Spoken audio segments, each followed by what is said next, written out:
Oh, it's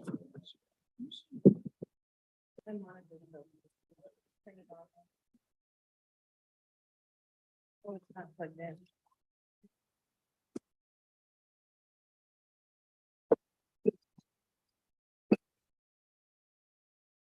On your phone.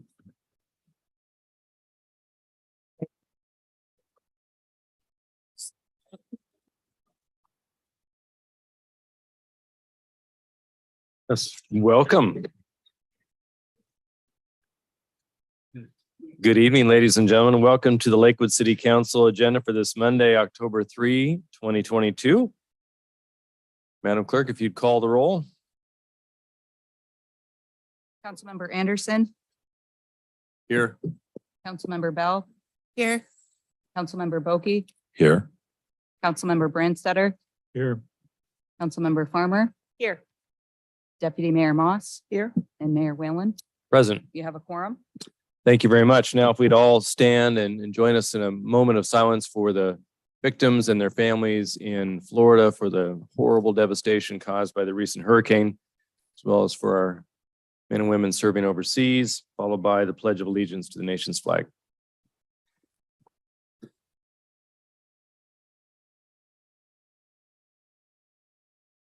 I pledge allegiance to the flag of the United States of America and to the republic for which it stands, one nation, under God, indivisible, with liberty and justice for all.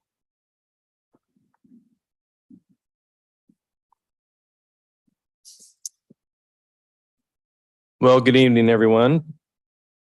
As we go into the proclamation and presentation portion of tonight's agenda, we're pleased tonight to have one of our city prosecutors, I believe, Samantha Johnson, is here to receive a proclamation recognizing October as Domestic Violence Awareness Month. And for this, I call on our council member, Patty Bell, to present the proclamation.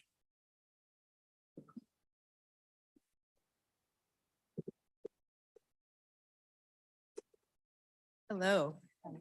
Thank you, ladies. Ashley Santiago Fernandez. She's our DV outreach office assistant. So I'm actually going to have her accepted as well. Great. Okay, thank you. So here's the proclamation. Whereas domestic violence in all forms, whether involving assault, threats, dating violence, stalking, violation of protection orders, or other manners of violence, negatively impacts individuals, families, and the community. And whereas the city of Lakewood understands in particular the adverse impacts of domestic violence on a child can be both immediate and lifelong if they witness or are aware of domestic violence in the home or in their family. And whereas the persistence of domestic violence is about more than relationship problems or family complications. Rather, it is an issue that carries both immediate and long-term adverse effects for victims, families, schools, and workplaces that can last for generations, as well as first responders, the criminal justice system, and domestic violence advocates and service providers. And whereas from January 1st, 2022 through July 31st, 2022, the City of Lakewood Legal Department, on behalf of the residents of Lakewood, DuPont, and Steilacoom, filed 291 domestic violence cases, averaging about 41 per month, 36 cases of exposing a minor to domestic violence, and have referred 411 domestic violence victims to community resources. And whereas these figures reflect only crimes that have been reported and are likely well below the actual occurrence rate, and whereas in an effort to not only hold violent members of society accountable for acts of domestic violence, but also in an effort to provide assistance to victims and families exposed to domestic violence. The City of Lakewood remains committed to collaborative effort between law enforcement and prosecution, as well as other entities, civilian and military, to provide support and advocacy for domestic violence victims and their families, ensuring those individuals receive support, assistance, and information to educate, protect, and ultimately reduce and eliminate acts of domestic violence. Now, therefore, the Lakewood City Council hereby proclaims October 2022 as Domestic Violence Awareness Month. In the city of Lakewood, and urges all residents to join us in recognizing domestic violence as a crime with impacts on individuals, families, and our community, with the ultimate goal of educating, protecting, and ultimately reducing and eliminating acts of domestic violence. Proclaimed this third day of October 2022, signed Jason Whalen, Mayor. Thank you. Would you like to say a few words? Mhm. You're welcome.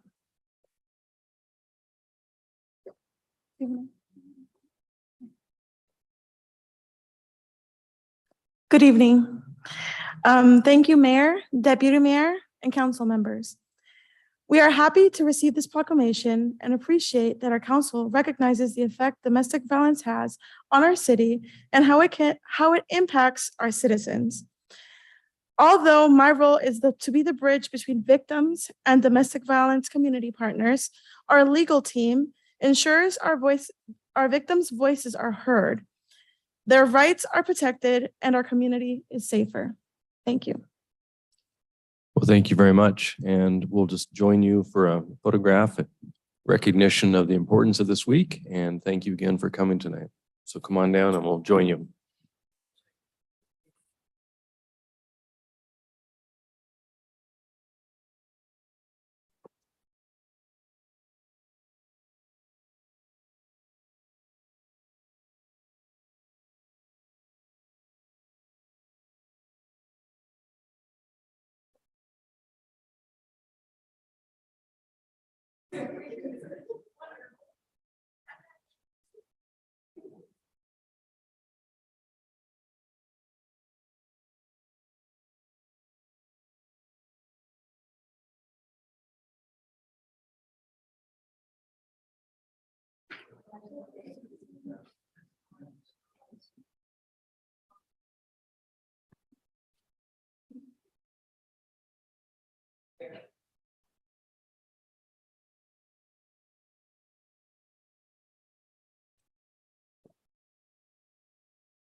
Next, we will have our youth council members, Hank Jones, Angel Ramirez, and Caitlin Miller provide us with an update on all things youth council.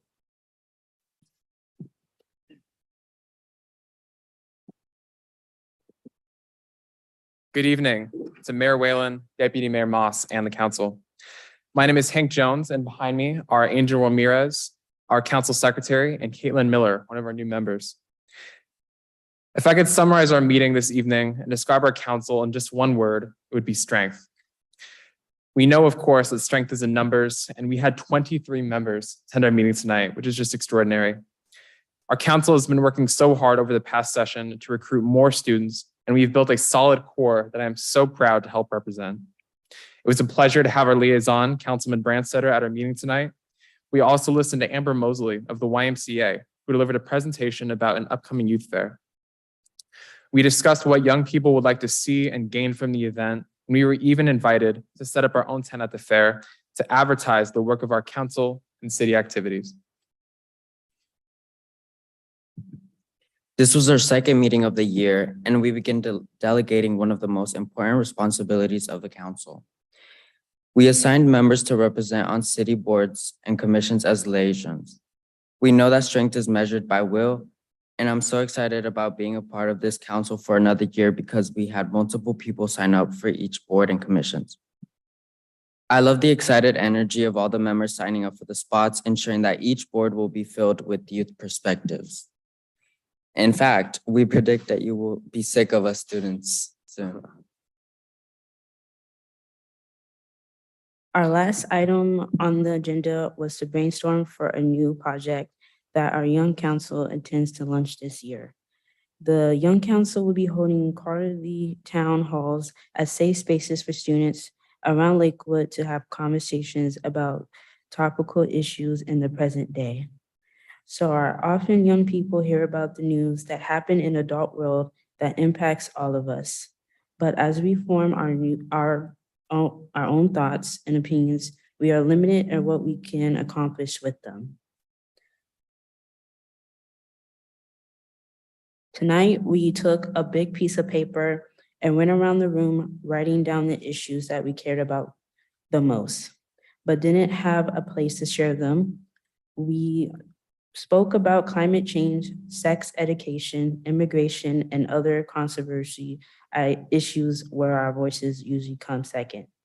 Our town halls are going to change that in Lakewood by bringing together students from across the city to have important conversations and promote safe dialogue in a space made and for our youth.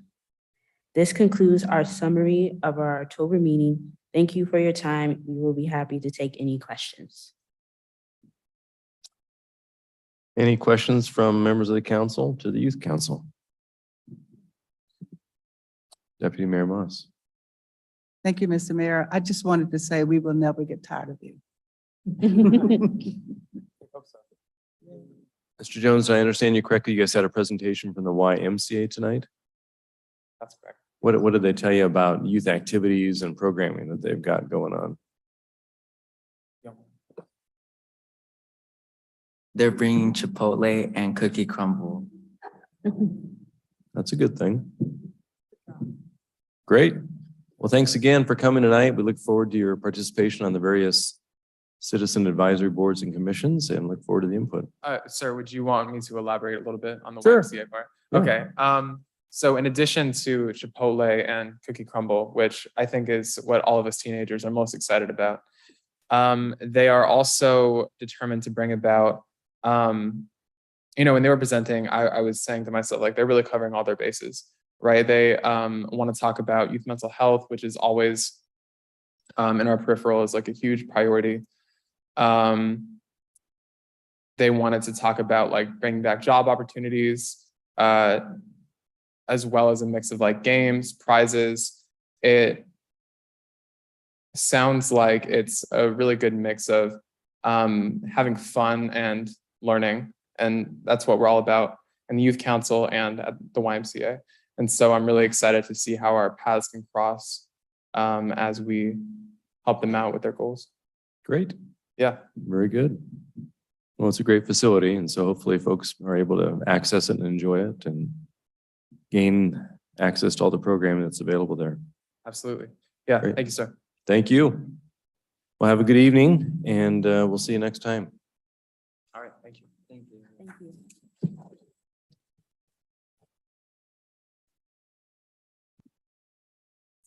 Next, we will be joined by the Clover Park School Board Director, Anthony Valise, who will join us virtually to provide the school district report. Director Valise. Excellent. Good evening, Mayor. Good evening to the Lakewood City Council and community. I just want to say thank you for the opportunity to speak on behalf of Clover Park School District this evening. And just to start off with, 2022 and 23 school year began very smoothly with approximately almost 12,000 students who are enrolled. So we're very happy for that. The board is working on redistricting, and we have gone through actually a board meeting already. And the redistricting basically is following the what our goals are here is to follow the state law and district policies and procedures that require the redistricting plan to result in the population of each internal director district being as nearly as equal as possible, among other criteria. And what we're dealing with right now is a population of about 90,000 in our community, which means each director district would contain about 18,000 people if the director districts had equal population. But of course, in this scenario that we are dealing with currently, Director District 5 has a total population that is significantly higher than that of the other 4 districts by 27.1%. So on the meeting of August 29th, 2022, the board selected option 3 as the draft plan to publish for public feedback. That plan would reduce total population variances between director districts from 35.2% to 7.8%. So that's why we decided to move forward with that at this point. But we will have further notice, and the board will have a public meeting coming up, and that will be our final vote for adoption. and that will be October 10th. Next up, we have Impact Aid Services. They are now electronic. So this is going to help support educational programs and operations. Impact Aid is an annual survey which will be conducted electronically this year between October 4th and the 28th. Parents must complete the form for each student. And remember, this survey stays confidential. Information gathered from the surveys allow the district to obtain federal impact aid monies. And impact aid monies, just like local levy funds, help provide teachers, support staff, classroom computers, libraries, books, and other supplies and equipment to Clover Park School District. Next up, in October actually is National Principals Month. Each October, we celebrate National Principals Month, and we appreciate our principals and assistant principals for their strong instructional leadership and efforts to make our schools welcoming, safe, and enriching place for students. Next up, the board approves agreements with 3 unions. First being Clover Park Educational Association, Athletics and Activities, the Clover Park Association of School Principals. Next up, we are now partnering up with senior citizens, and we are now offering, which is called the Golden Clover. And this is allowing senior citizens who live in the Clover Park School District, 65 years in age and older, to qualify to come in to athletics, events, concerts, plays, and other district events with no admission charge. So if you're interested, applications are available on the district website in all school offices and at the Student Services Center, or by calling the Community Relations Office at 253-583-5040. Next up, Clover Park School District is hiring. So if you're looking for a job, this is a great opportunity. For the school positions, we are looking for classroom support, which are paraeducators, bus drivers, nurses, school support, maintenance and operations, and substitutes. There's also hiring bonuses for many positions. Of course, interested job seekers can apply now at the job posting page on the district website, or feel free to call 253-583-5000. Next up, we actually have an event coming up, and that will be with the city of Lakewood, and it will be the annual Truck and Tractor Day on Saturday, October 8th from 12 p.m. to 3 p.m. And this will be located at Fort Steilacoom Park. Clover Park School District will host a booth at the event. Stop by or drive a school bus and play our 4 pillars of student success. Beanbag toss. Hey, that sounds like a good time if you ask me. And of course, next up, always make sure to follow and like Clover Park School District. We're on Facebook, Twitter, and Instagram. You can stay up to date and find news announcements and pictures of our students and staff in action. Our next board meeting will be Monday, October 10th, starting at 6 p.m., following by Monday, October 24th, 5:30 p.m. School calendar, we've got no school on October 10th. And of course, we are doing the late starts on Wednesdays, October 5th, 12th, 19th, and 26th. So that is my update and report from the Clover Park School District. Do we have any questions? Thank you, Director. Any questions of Director Belize on the report? None at this time, sir. Thank you very much. Good to see you. Okay. Thank you as well. Take care, everyone. Thank you. We now turn to the public comment section of tonight's agenda. Public comments are accepted by mail, email, or by live, virtual, or in-person comment.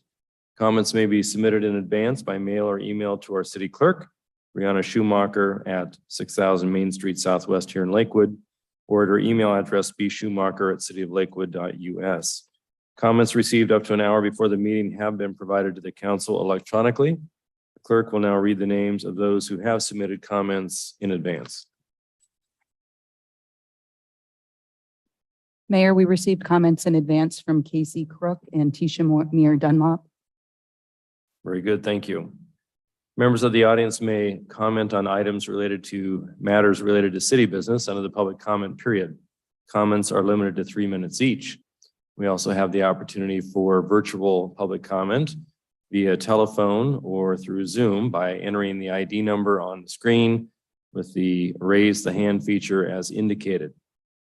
Outside of public comments, those attendees on Zoom continue to have access to the meeting, but you'll not be acknowledged and your microphone will remain muted except when you're called upon to speak during public comment. And as we try to do, we rotate between those that are here in person versus those that are appearing virtually week after week so that we are treating folks as fairly as we can. So I'll first call on those who have signed in physically here to speak, followed by those who are present on Zoom. So from the sign-in sheet, the first is Glenn Spieth.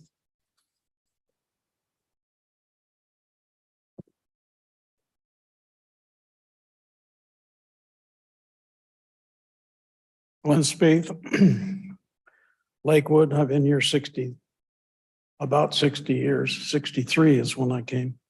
I'm having problems with my driveway. The only way I can go out of it is to back out. When I back out, I've got cars coming from 5 different directions. And I'll explain some of that. I get left turns from southbound Bridgeport, right turns from northbound Bridgeport, eastbound traffic through Steilacoom Boulevard, eastbound traffic exiting 7-Eleven, and wrong way traffic coming on the wrong side of the street, passing my driveway and going into 7-Eleven. I almost got hit last week from that example. I've seen a number of accidents, and I think we need to improve something. I need to put my driveway now on the other side of the street or an accessory driveway on the other side of the property. Because I don't have enough clearance to see every which direction backing out. I need to go out forward. Can't do that on the existing driveway. My wife has been deaf for 30 to 40 years. And she backs out there every day, maybe a couple times, 3 times a day. And she has to watch all 5 directions. She's done great so far, and I usually watch her through the window. I've had to fence the backyard because of the park and lock the fence. 7-Eleven right next door, the park. I've got broken bottles, whiskey bottles, all kinds of things that get dumped in that back area in Fairlawn. The front driveway is full of trash from the street and 7-Eleven. Traffic is nonstop racing, cars and bikes, loudest things you ever heard. Across Steilacoom Boulevard, both directions. There's been wrecks at the 7-Eleven drive-in, driveway, and was front end, rear end on Steilacoom Boulevard. A car came through my lawn, hit the yard waste container, knocked it across the driveway, flew across the driveway and hit the berm at 7-Eleven. That was in the middle of the night, 2 o'clock. And I guess that's it, but I'll leave you a copy if you want to hear any more, which you probably don't. Thank you. It's challenging. Thank you, Mr. Spieth. Next is James Dunlop. Hello, my name is James Dunlop and I'm a resident of Lakewood, and I want to talk about public comments and local government. So when I was a teenager in Britain, I did politics at school.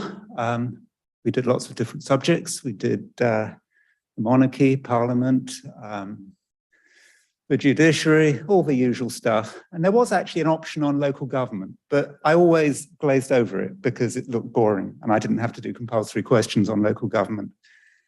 Coming to America, being in Lakewood, I'm starting to realize that local government is actually quite important. I mean, I think it's really important. I think it actually means something. Some people have said that you are here in a ceremonial role. I don't think you are. I think you can actually do things good or for better or for worse. And coming to these council meetings, I'm sure of that. Yet again, as in Britain, I'm sure if you're doing a government course at University of Washington or whatever, most students probably aren't really interested in local government. They're interested in, you know, the Constitution, what's happening in Washington, DC, all that kind of stuff. So I think you need to encourage people to be interested in local government. So I don't think it's helpful at the last one of you, I think it was at the last study session, when one of the council members suggested that you no longer have Zoom public comments. I think that you know, people have changed since COVID. I think it's very important that everyone has their say, particularly young people. You know, teenagers and younger, yeah, you know, the accusation that they're just saying what their parents want to tell them, that's an unfair accusation. But simply the coming here and saying something, and it takes a certain amount of courage, whether you're doing it by Zoom or by doing it face to face. And I think that should be encouraged, and I think it should be applauded. In fact, you should be proud that people come here to make public comments. You should not try to dissuade people. I mean, I have many criticisms of America, but in terms of being able to come here and say what's on my mind and coming here, I mean, I think there's something to be proud of here. So I strongly recommend that you maintain Zoom public comments, and you shouldn't mind if someone wants to comment from Sioux Falls or from Los Angeles, because it shows they're taking an interest in Lakewood and they care about what is happening in Lakewood. Thank you. Thank you. Next, Christina Minetti. Hello, Christina Minetti, Lakewood.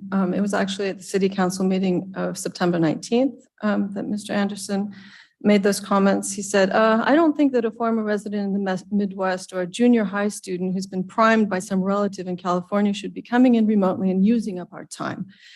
It's not so bad if it's onesies and twosies, but when people go out on an issue and recruit people from all over who really don't have any connection to Lakewood to make remote comments, it's not valuable.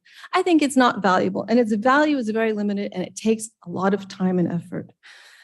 Well, there's some problems with this statement. I'd like to encourage you to keep the virtual comment. It's important for many people to have this opportunity, people who can't come in person, old people who can't see to drive at night, people who might have mobility issues, people who need a babysitter and can't come, people who are too tired to come here and sit through the whole thing. You're just reducing the opportunity for public comment. By having only in-person public comments, you're also not encouraging people to reduce their carbon footprint, because I think most people have still fossil fuel cars. By eliminating the public comments over the Zoom, it would just be curtailing the chance. Mr. Anderson was also inaccurate in complaining that people out of state have been abusing this chance, you know, calling in from all over. Pepper Lisowski only called in 3 times over the course of a year, and the same thing cannot be said about Mr. Haugen, however.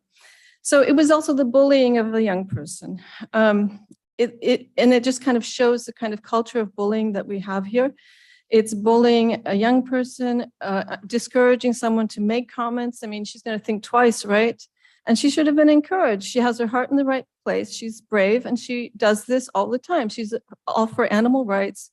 And, you know, now he's said that her comments about needing to save this earth are a waste of his precious time. So she was actually scared after she heard what the former mayor said. She asked her mom if she should be worried. He has my address and everything. A young girl almost 2,000 kilometers away is afraid that someone from the city of Lakewood will come hunt her down, is what she said. because she called in. This is how the culture of bullying manifests itself. And you can see the influence everywhere. People don't want to come. They don't want to get, bullied in various ways. And I think that's why not many people come. They don't want to get involved. It's also disrespecting people who make public comment in general and the institution of public comment itself. Why are the remote comments not valuable? People who can't come in personally, they have things that they want to say and they're not valuable. I'd like to say that it's the people who are commenting, it's their time and effort that should be respected.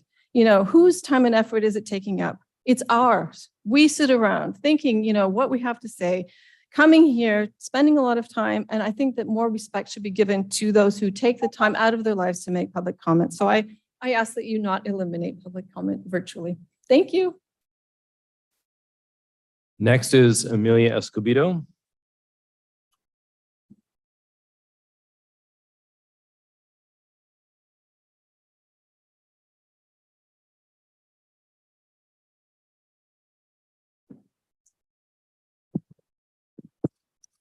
My name is Amelia Escobedo, and I'm a resident of Lakewood, Washington, 8011 Lishai Road, Southwest Lakewood, Washington. I'm here today because I sent an email out asking about the thin blue line and if it's allowed on vehicles and what kind of logos and emblems are allowed on vehicles. When I was passing down from the house, I saw a vehicle with a Trump sticker on it. It was a city vehicle with a Trump sticker on it. The police department vehicles are also city vehicles, and they have blue lines on them, the blue thin line with the flag.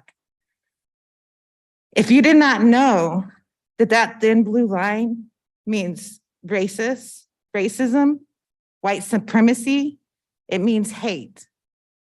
It's already been there. The facts are there. Why you guys allowed it, I don't understand it, but it needs to be taken care of. I went to the meeting on September 17th about having a new Lakewood police chief. And I commented and I told them about Saeed Joaquin and Leonard Thomas. And I asked them, why are these people still there after violating civil rights? Not only that, on January 6th, the insurrection, that flag was also used. An officer died, officers were hurt. So you cannot tell me that thin blue line is for the protection of officers or for saying that, fallen officers. It's not okay. It needs to be taken down. And for not allowing diversity and equity in the police department and different places in the city, Jay Inslee did put a directive out, 98-01 in January of 2022 to eradicate discrimination and disparities. What have you done on the city level to change this? What have you done on the hiring process? Have you even looked at that executive order? I am happy to see the kids here saying comments and how they're interested. But did you know Open Doors is a program? Are those children and those students allowed to be in this program? Probably a lot of you don't even know what Open Doors is or Graduation Alliance. I just want to say that we need change, and the people are here stating what they want and you're not listening. The trees are still being taken down on Custer, right across the street. There's nothing changing that I see. You have racism. You had Hispanic Heritage Month at Colonial Plaza. That's the respect you guys show to us. Next is Christopher Escobedo.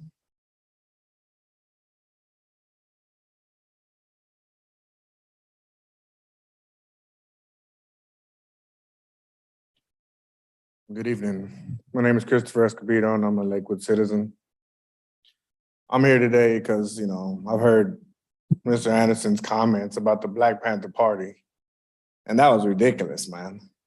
These people are all over the community helping the Black community all over the place, cleaning up parks and giving out food to the homeless all the time. I've never seen you giving out food to the homeless, but maybe you do, It's just disgusting, man. You get to keep throwing that rhetoric out there And you're institutionalized racism personified. Let's direct it to the Right here. council as a whole, sir, if we can. All right, but I'm talking to that man. Why? Because I'm not afraid of you, like I guess everybody else they say might be. I was put to this world to stop people like you. And that goes for all of you. What do you mean? You're all letting him do it. He's not doing it on his own accord, Mr. Mayor. You have the power to say, excuse me, man, let's not be that way anymore. Let's go forward together. You have the power to tell him these kind of things. Instead, you let him run his mouth. So I'm talking to you too. That's why I'm up here telling y'all, you're not doing a great job. You're not, photo opportunities. Yeah, smile. You know what I mean? Like, what the heck is wrong with you? We have no recreation center for the kids here. Oh, we got YMCA? Well, will you please pay for my family to go to the YMCA? We would definitely appreciate that. I would love it. Go in a swimming pool, what the higher class people get to do. I guess, I would love that. To go to get a gym every day. Oh, I could do that because I can go to the military base because my wife was military. But the point is, Lakewood doesn't have it. We don't have a recreation center for families. So we have juvenile delinquents getting worse and worse instead of better. Like she said, the Open Doors program, I bet you there's not one of them students on this youth council. And I wonder why. Where's the direction? Where's the leadership? But I'm going to go in there and like I said, I'm going to create my own council for you to listen to understand that we're going through real problems in this city. Like I told you, my older kids, 17, 15, it's too late for them. They got destroyed. They got bullied, and then they're not even in public schools no more because of it, because of this city, because of you. I've been trying to tell you how to fix these things, and you still don't want to do it. Talk about a new recreation center. Let's get it built and put it in your freaking names if you want to. But get it built. It's time.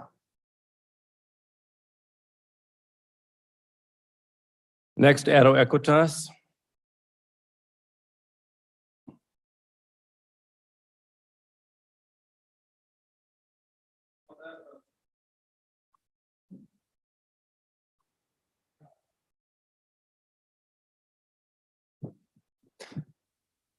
My name's Addo Equitas. I'm the chairman of the Panther Party. I'll talk to you, but if there's an issue on the city council, is that not city business? So, some things were said recently about public comment.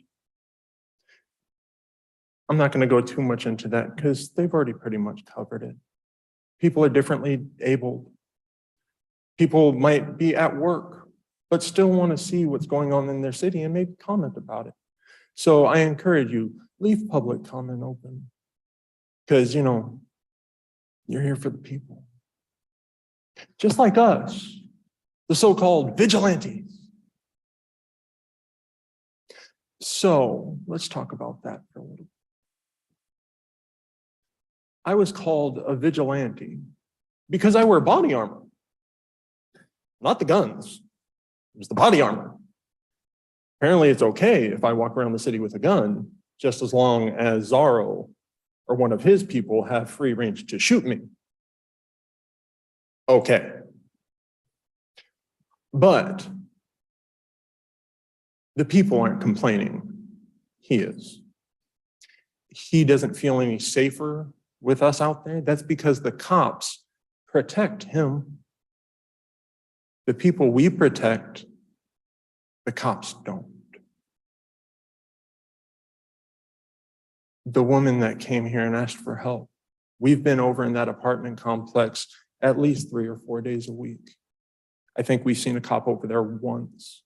We handed out our cards for our hotline to as many residents that we saw.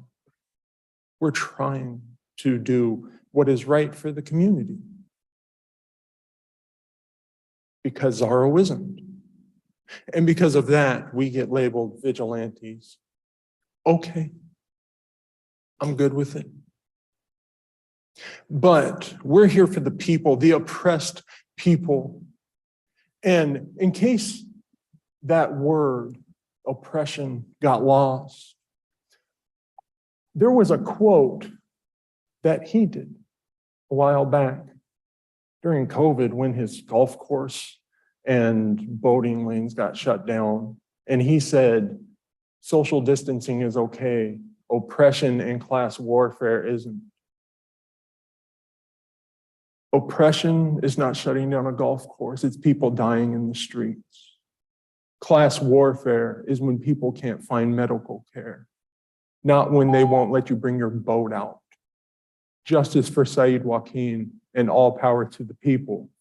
My name's Ado Equitas. I'm the chairman of the Panther Party. Next, Licencia Immortalis.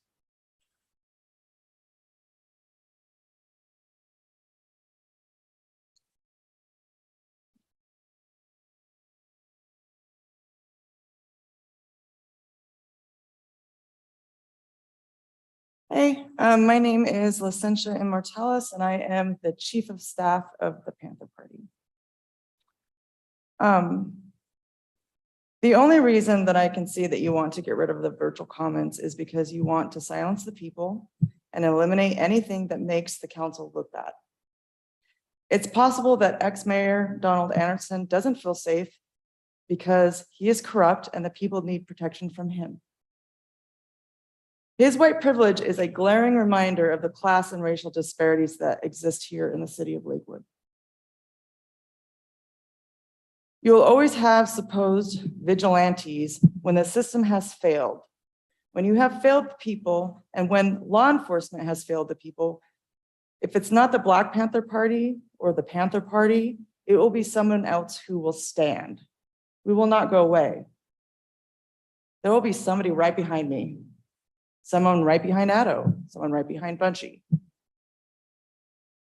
The other thing is that the man who calls in virtually speaks if mathematics make everything factual, when it does not. What is factual is that he is a racist. And instead of focusing on his virtual comments, you focused on a young lady who was concerned about the quality of air and water in this city, which is quite obvious that you do not, because we've brought it to your attention several times about what is going to happen if you allow this warehouse to be built and have the water tables poisoned, the air quality. I mean, there's so many things, and you guys just dismiss it like it doesn't matter. You don't care if the air, the clean, if there's clean air or if the water is poisoned, because it will not affect you, but it will affect most of the people who live here, and you will be responsible. It won't matter if you retire or if you no longer pretend to serve the people. You will still be responsible, and your families, after you may not be here anymore.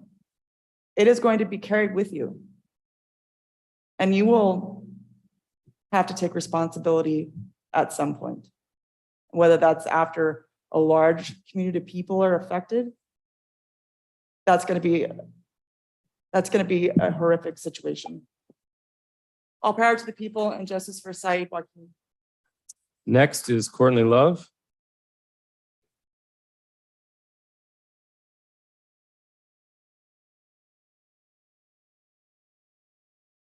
Greetings, Mayor, council members, and staff. My name is Courtney Love, and I am the Director of State and Local Advocacy for the Washington State Lived Experience Coalition.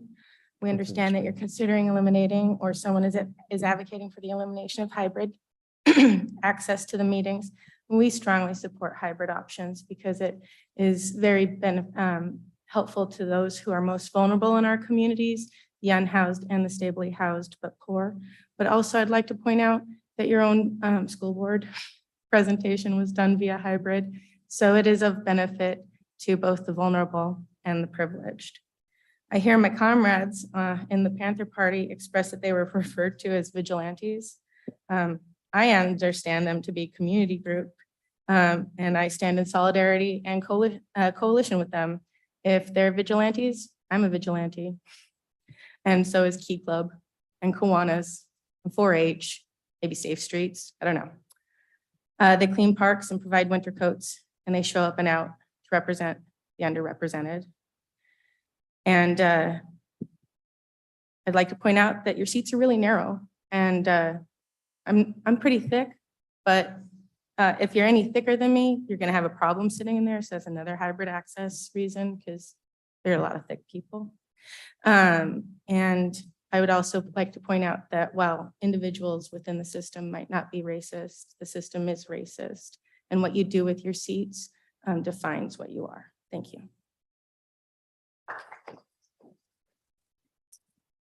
Next is Bunchy Carter.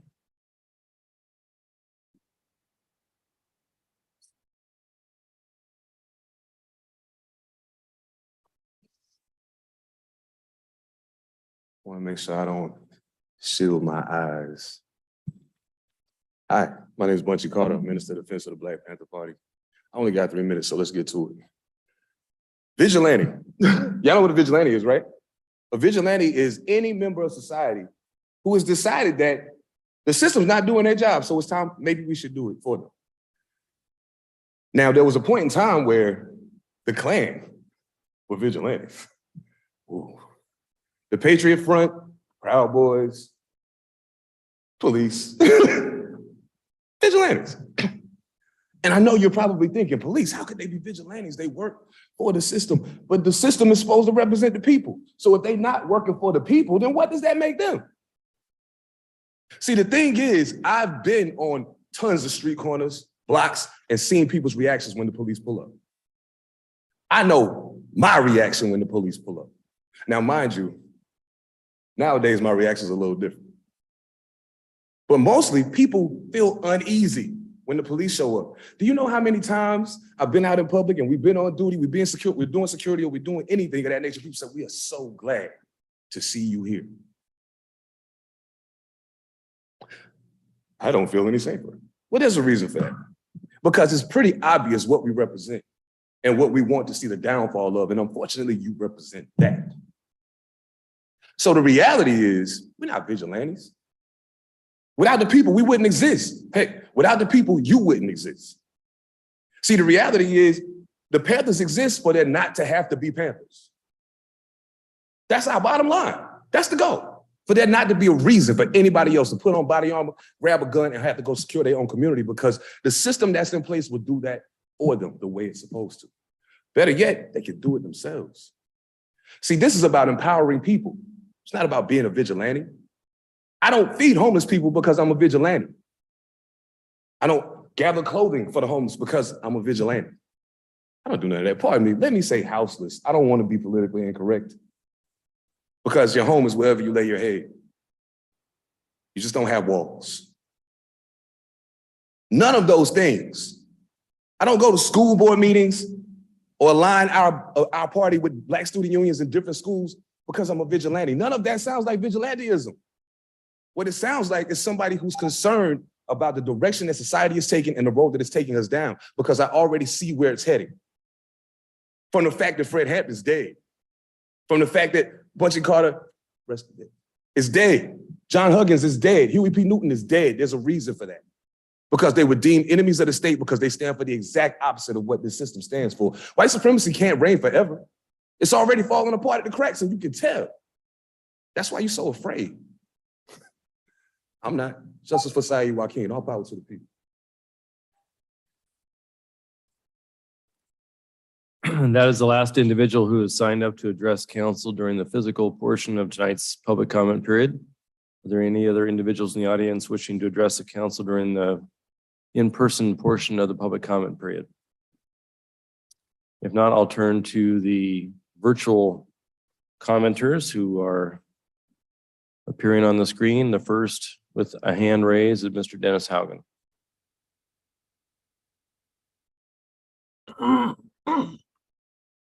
Dennis Haugen from Sioux Falls, South Dakota. Can you hear me? Yes. Okay. Anyway, I left there on April 18th, 19th of 2020, and on my way to Sioux Falls to a house that I'd bought just a little bit earlier. And it was interesting how different states handle problems. And of course, I was always against you being a sanctuary state. And I spoke out against that many times. I was even more against when the president declared and actually invited people to come into this country illegally. And of course, there are many, many thousands of people that have watched what's happened. And 19,000, what they call gotaways, bringing drugs and everything else into into the communities that are welcoming.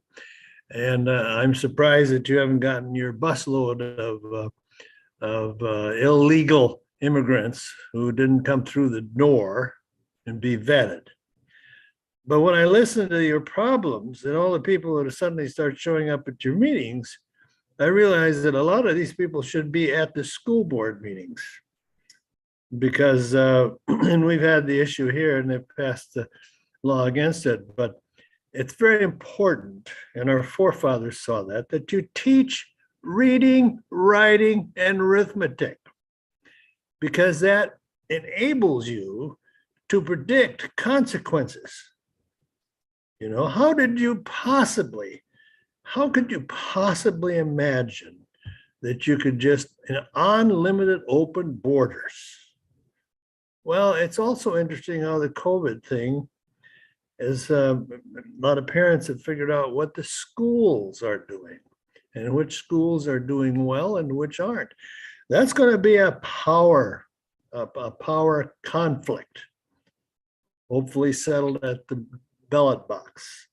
And of course, the main problem, the main element to it should be breaking up the bigger education units, making them compete with each other, because bureaucrats cannot be trusted to represent the best interest of the public. And the parents need to have a choice, because they're more likely to make a good decision than a bureaucrat. And if you teach people to reading, writing, and arithmetic, they can adjust to life and not make really stupid decisions. And a whole majority of people can make stupid decisions if the whole education system is bad. So I suggest to a lot of people, go to the school board and start watching them.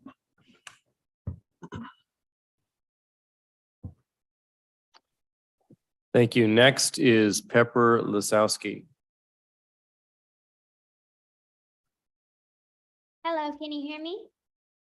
Yes. Okay. Hello, my name is Pepper Lazowski. I'm 12 years old and I live here in California. I'm here to acknowledge what a council member said after I left last meeting about how teenagers from a different state shouldn't be allowed to come talk about something not happening in my state. I disagree. I think that anyone any age should be able to talk about something not in their own state. I am brave to come here and talk to you about something, the oaks, that I'm trying to save, especially because this affects everyone. Like I said the first time I came here, this does not only affect everyone that lives there, the trees, the animals, and insects, but this affects climate change as well. Every tree we cut, airplane we fly, warehouse we build, this all affects climate change, which makes this earth we all live in more and more danger. Also, I would like to be specific about how I'm not talking here for a family member. Sure, I have the opportunity to speak here because I have a connection to Lakewood, but I'm here because I believe in everything I said now, because I do not only care about our human race, but, and almost more so, I care about animals, and I'm here to give the unvoiced a voice. Thank you. Thank you.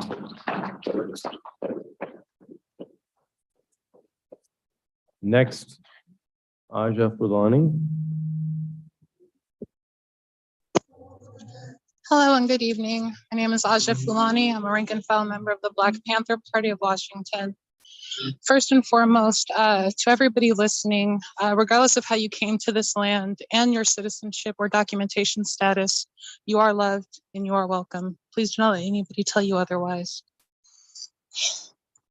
That said, I have mainly called because I take great offense to the activities of our party being described as vigilantism.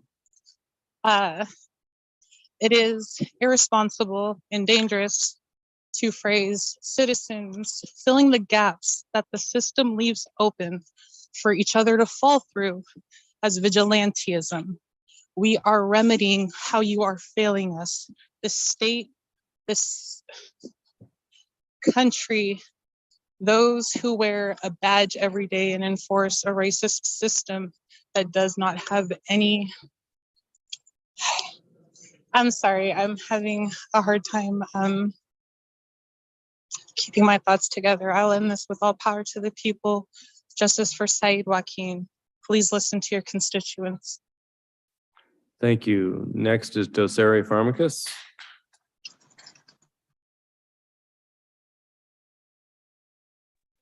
Good afternoon, everyone.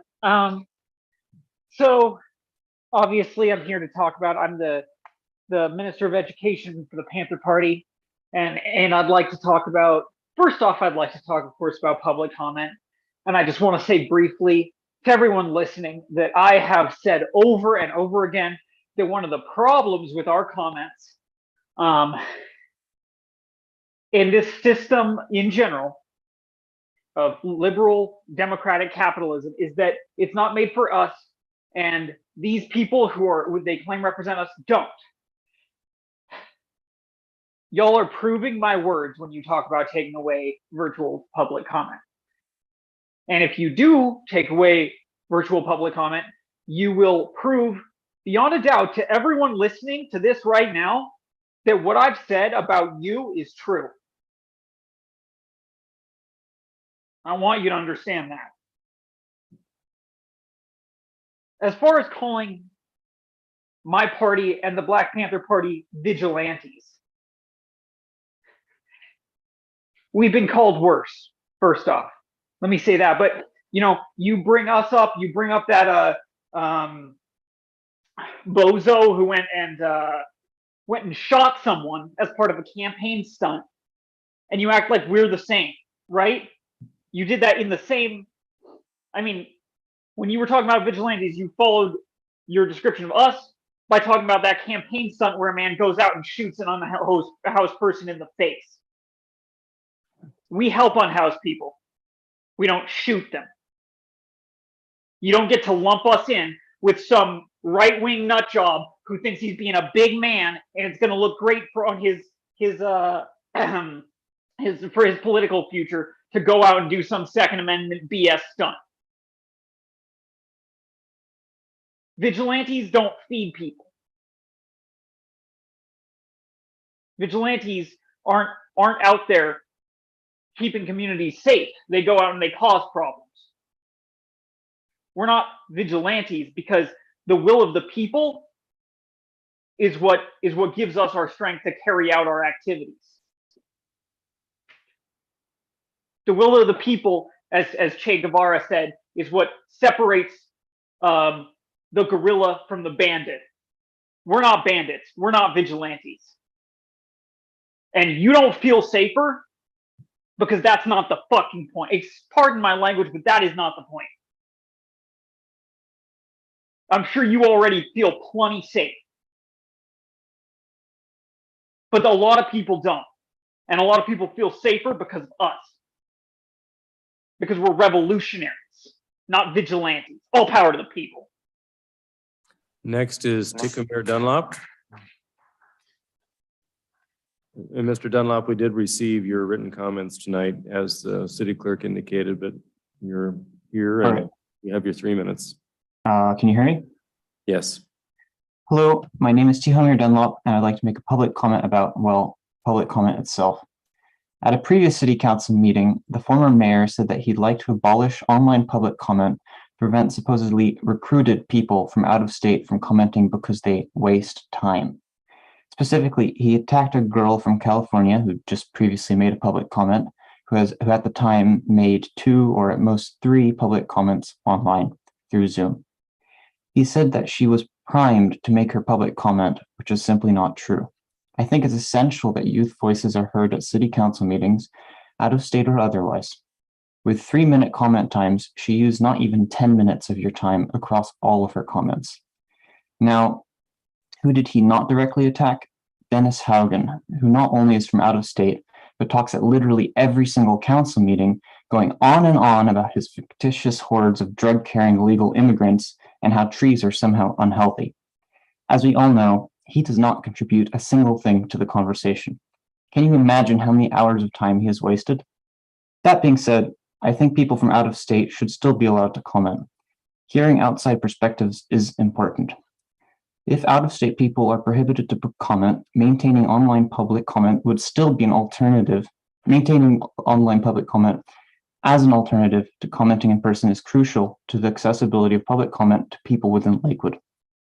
People who are disabled, don't have a vehicle, or otherwise cannot spend time to come to your meeting should be given the opportunity to have their voices heard regardless.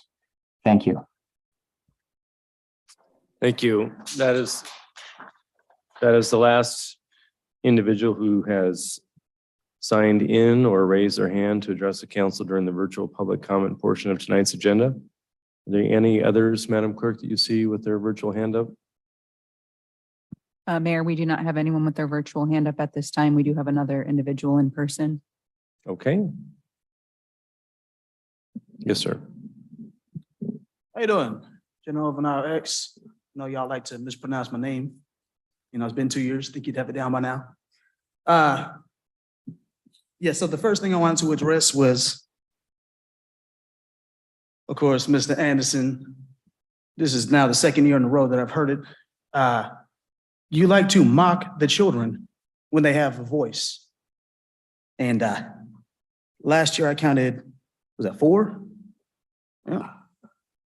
Must be a right-wing thing. Anyway, yeah. Let's not knock the future, huh? They'll be replacing you someday very soon. Secondly, vigilantism. That's a joke. Got to be. You can't be that dumb. If I was a vigilante, there's a lot of things I'd be doing differently. I surely wouldn't be showing my face. If I did, I'd have a mask on like Batman. That's a vigilante. Superman, that's a vigilante. Bet you looked up to him. But yeah, probably don't got a whole lot of time left. So, defend the trees, the library, the future. Let go of the dinosaurs as they are extinct already. Your time is up, my time is up. I'm trying to defend the future. Don't know what you're trying to do other than build some warehouses and tear down some trees that are much older than you, your grandfather, or your great-grandfather. Justice for Saeed Joaquin, all power to the people. That is the last individual that has approached the podium that I'm aware of to address the council during the public comment period. But if there are any others out there that wish to address council during the public comment period, now is the time. Being that I see no other individuals, I will soon declare the public comment period closed. But I do want to address the comments. They have the theme about virtual comment. And I just want to say that those members of the public who watched the meeting in its entirety would have hopefully seen the fact that there was discussion, a presentation by the city attorney, and direction by the council not to make any change to public comment. So while we appreciate the comments, I hope the public appreciates that the members of the council, if there are 2 or more, can put an item before the council for review and consideration, which is what happened. And we received ample review by the city attorney, and the council made no direction to change anything. So public comment.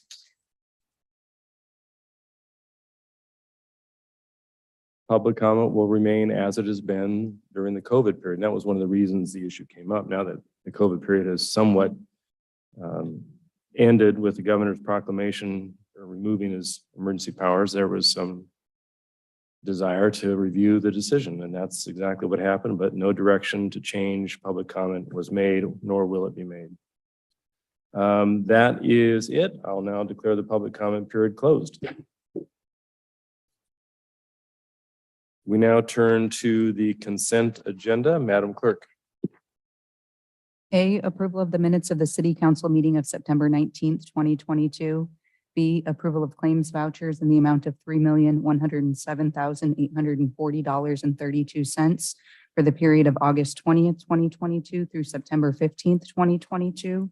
C, approval of payroll checks in the amount of $2,703,386.15 for the period of August 16th, 2022 through September 15th, 2022. D, motion number 2022-74, authorizing the execution of an interagency agreement with the Washington Traffic Safety Commission for the phlebotomy program. E, motion number 2022-75, authorizing the execution of an amendment to the agreement with Olson Bros Provac for Vector cleaning services. F, motion number 2022-76, approving the Nisqually Tribe Partnership Project. G, motion number 2022-77, appointing Hank Jones as the Youth Council representative to the Lakewood's Promise Advisory Board. H, motion number 2022-78, appointing youth council members for the 2022 through 2023 school year. I, items filed in the office of the city clerk. 1, Planning Commission meeting minutes of July 20th, 2022. 2, Landmarks and Heritage Advisory Board meeting minutes of August 25th, 2022. Thank you. Is there any item which a member wishes to remove from the consent agenda at this time? If not, I'll invite a motion to approve the consent agenda as presented. Second. Been moved by Councilmember Farmer, seconded by Councilmember Bell, that we adopt the consent agenda as presented. Any further discussion? If not, all those in favor signify by saying aye. Aye. Opposed? The consent agenda has been adopted. We now turn to the regular agenda. Mr. Caulfield, do we have any unfinished business? There is none, Mayor. Any new business? No, Mayor. Very good. So we turn now to your singular report, which apparently has taken a little bit of time.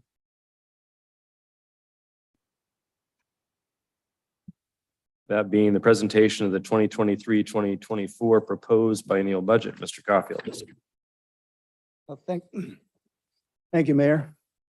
Good evening, Deputy Mayor, council members. It's my pleasure to be here to introduce the 2023-24 proposed biennial budget, and I'll try and keep it to 2 hours. How's that? We gave you some snacks. Actually, Ms. Kraus provided you with some snacks. So. Yeah. Yeah, we know it wasn't you. Thank you. Yeah.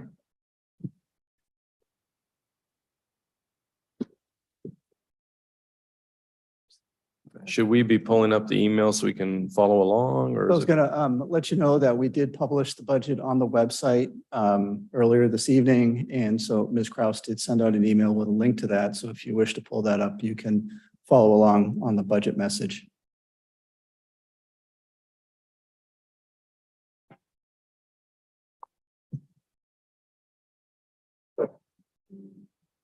Great.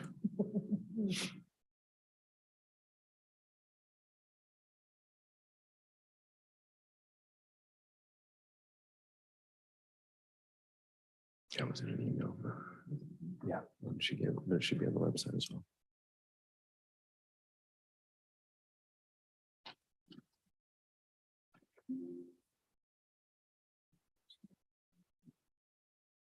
No.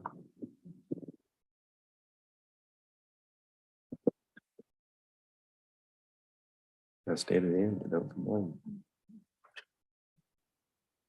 Is that all right?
Like back in the day when a bulb would go out in your projector, you have to replace the bulb.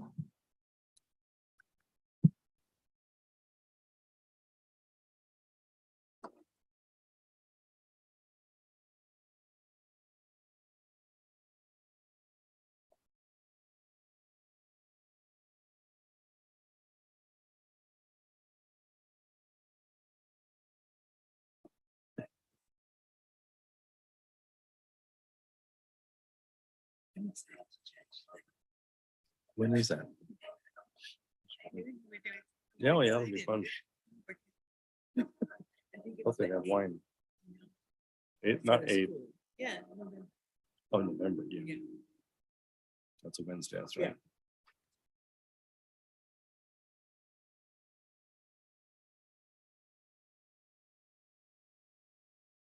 Voting, right?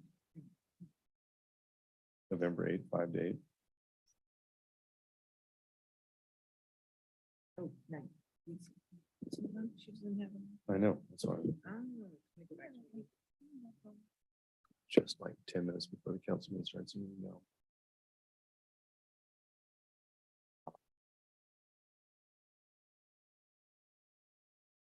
A little link right there.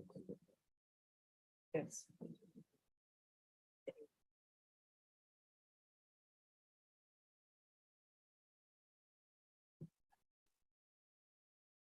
The links, okay. Do I get it word correct? Lakes High School. Oh, no.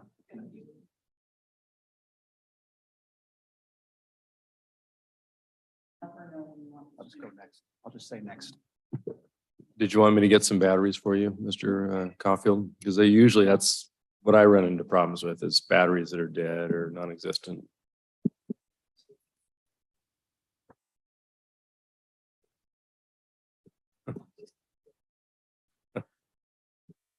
You know, sometimes you're supposed to use your army voice there. Yeah.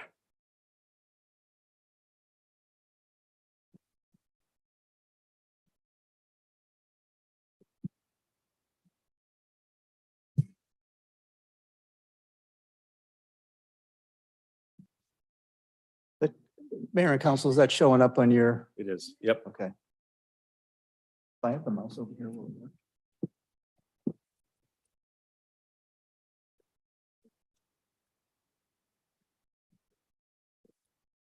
Okay, okay. Yeah, which one do I hit? My updated one, yeah. Oh, perfect. Last week. Perfect.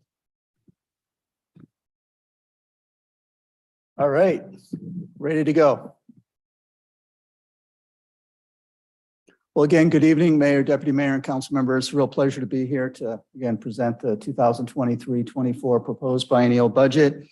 Just a little bit of background. This budget serves as a policy document, a financial plan, communication guide, and an operations guide. It reflects your policies, goals, programs, and service priorities, as well as the values of this body and of the Lakewood community. It represents a financial roadmap for the city, a map that advances your goals and priorities. It guides operational decision-making, strengthens our organizational values, and invests in community initiatives. Our commitment over the last year has been to resilient service, ensuring that the needs of the Lakewood community are met while adjusting from the global pandemic, which seems to be in the rear, but is still in the rear view mirror. Our commitment, actually, the city's been tested. We have risen to meet those challenges by being flexible, creative, and innovative in the delivery of our municipal services. I can say, as you look at the budget, it's balanced. It provides the highest level of service to the Lakewood community. Matter of fact, not only does it maintain services, it also adds services in a number of areas. Also, this doesn't happen by accident. The strength of the city's financials can actually be a reflection on this body and your financial policies that you have put in place. It's quite simple. The city, we don't spend more than we take in. We don't overextend ourselves. The result of this is the city has been able to provide and maintain its services even through the worst of times. And as we look out even into the near future, I'm confident that we'll be able to do that. We have not had to eliminate any programs or cut back any programs. At the same time, as we do look out into the future, there is a little bit of uncertainty as well as opportunities.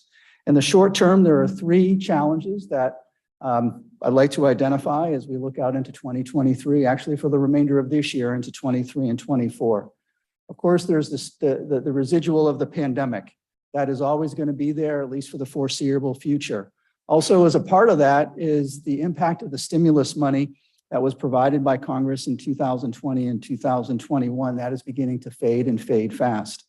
The second is the ongoing supply chain disruption and the shipping bottlenecks that exist out there as it relates to our overall, not just our national economy, but the global economy as a whole. And then the third item is inflation. And right now that is at the highest it's been in over 4 decades and doesn't seem to show any signs of slowing down in the near future. It's also generated an increase in mortgage rates, a cooling of the housing market, and also the possibility of a recession, though some are already saying that we are in the midst of a recession. At the same time, the opportunities that have been provided to us actually go back to the pandemic. The pandemic has actually forced us to do some things differently, which I would look at as opportunities, particularly for a city of our size and scope. The remote work, the reduced commutes, the significant increased online consumerism has actually benefited a city like Lakewood, as well as the continued exodus of folks from the larger cities into smaller communities and medium-sized communities such as us. And while that isn't fully factored out yet, I am confident that, again, medium-sized cities, smaller-sized communities such as Lakewood are going to benefit from that. And I think one of the key items of that is that perhaps as we look out 5-10 years, we're not going to have to continue to be the quote-unquote bedroom community here in the Puget Sound region as it relates to the powerhouses up in King County and both Seattle and on the east side. And because of that, our focus is on supporting human services, housing and homelessness, ensuring a safe city, economic development to create and to attract and create jobs, our continued strong leadership to improve parks, continuing to rebuild our roadways, as well as adding sidewalks for pedestrian and bicycle access, recognizing the value and the importance of our great neighbor JBLM and our state agency Camp Murray, and also providing a wide range of community events and youth programming. We are confident that what is presented to you does reflect the policies and direction of the Lakewood City Council. And also, once adopted by the council, this budget will establish the direction for all city programs and services for the coming biennium. And because of that, as the elected body, this is certainly one of your most important policy roles as a legislative body. You know, if we go back to the 2020 census, the population of Lakewood has actually grown. We're now at over almost 64,000 people. We are the second largest city in Pierce County with the 20th in the state, and we cover 19 square miles. We're also one of the most diverse cities in Washington state. Lakewood is one of just 15 Washington cities with a majority population of people of color. 51% of Lakewood's population is now BIPOC. The city incorporated in 1996 in large part because the community wanted more local control. They wanted input and control over land use, public safety, our parks, as well as ensuring that the revenues and taxes that were generated here in Lakewood stayed here. Certainly, as we look back now over 26 years, the city has certainly delivered on those promises and then some. Today, Lakewood is a very beautiful community marked by an abundance of parks, open spaces, and attractive landscape corridors. Since incorporation, crime is down. Significant infrastructure improvements have been made all over the city. Lakewood has preserved its existing single-family neighborhoods while creating an urban center that supports a variety of residential and commercial uses in planned areas with a high level of public services. There was almost 27,000 housing units in Lakewood. 43% are owner-occupied and 57% are renter-occupied. Our total employment at the end of first quarter of this year is estimated at over 32,000 jobs, which is an increase of 8% between first quarter of 2013 and this year. There has been above average employment growth in construction, government, manufacturing, and logistics over just the last few years. We're home to over 3,200 businesses, of which 1,100 are home-based. In addition, there are another 1,500 or more companies that are actively doing business in the city year-round. And while retail jobs have essentially been flat, and that's just not unique to Lakewood, but elsewhere, due to e-commerce and the pandemics, retail sales, again in Lakewood, have actually increased by over 38% between 2013 and 2021, with the biggest jump occurring during the pandemic. Matter of fact, the retail trade pull factor has increased from 1.27 to 1.41 over the last 5 or 6 years. And what that means is that more people are coming into Lakewood to shop, which is, again, a good thing for our economy. One of Lakewood's most amazing attributes and the reason for its success is the tremendous sense of civic pride and engagement that exists here.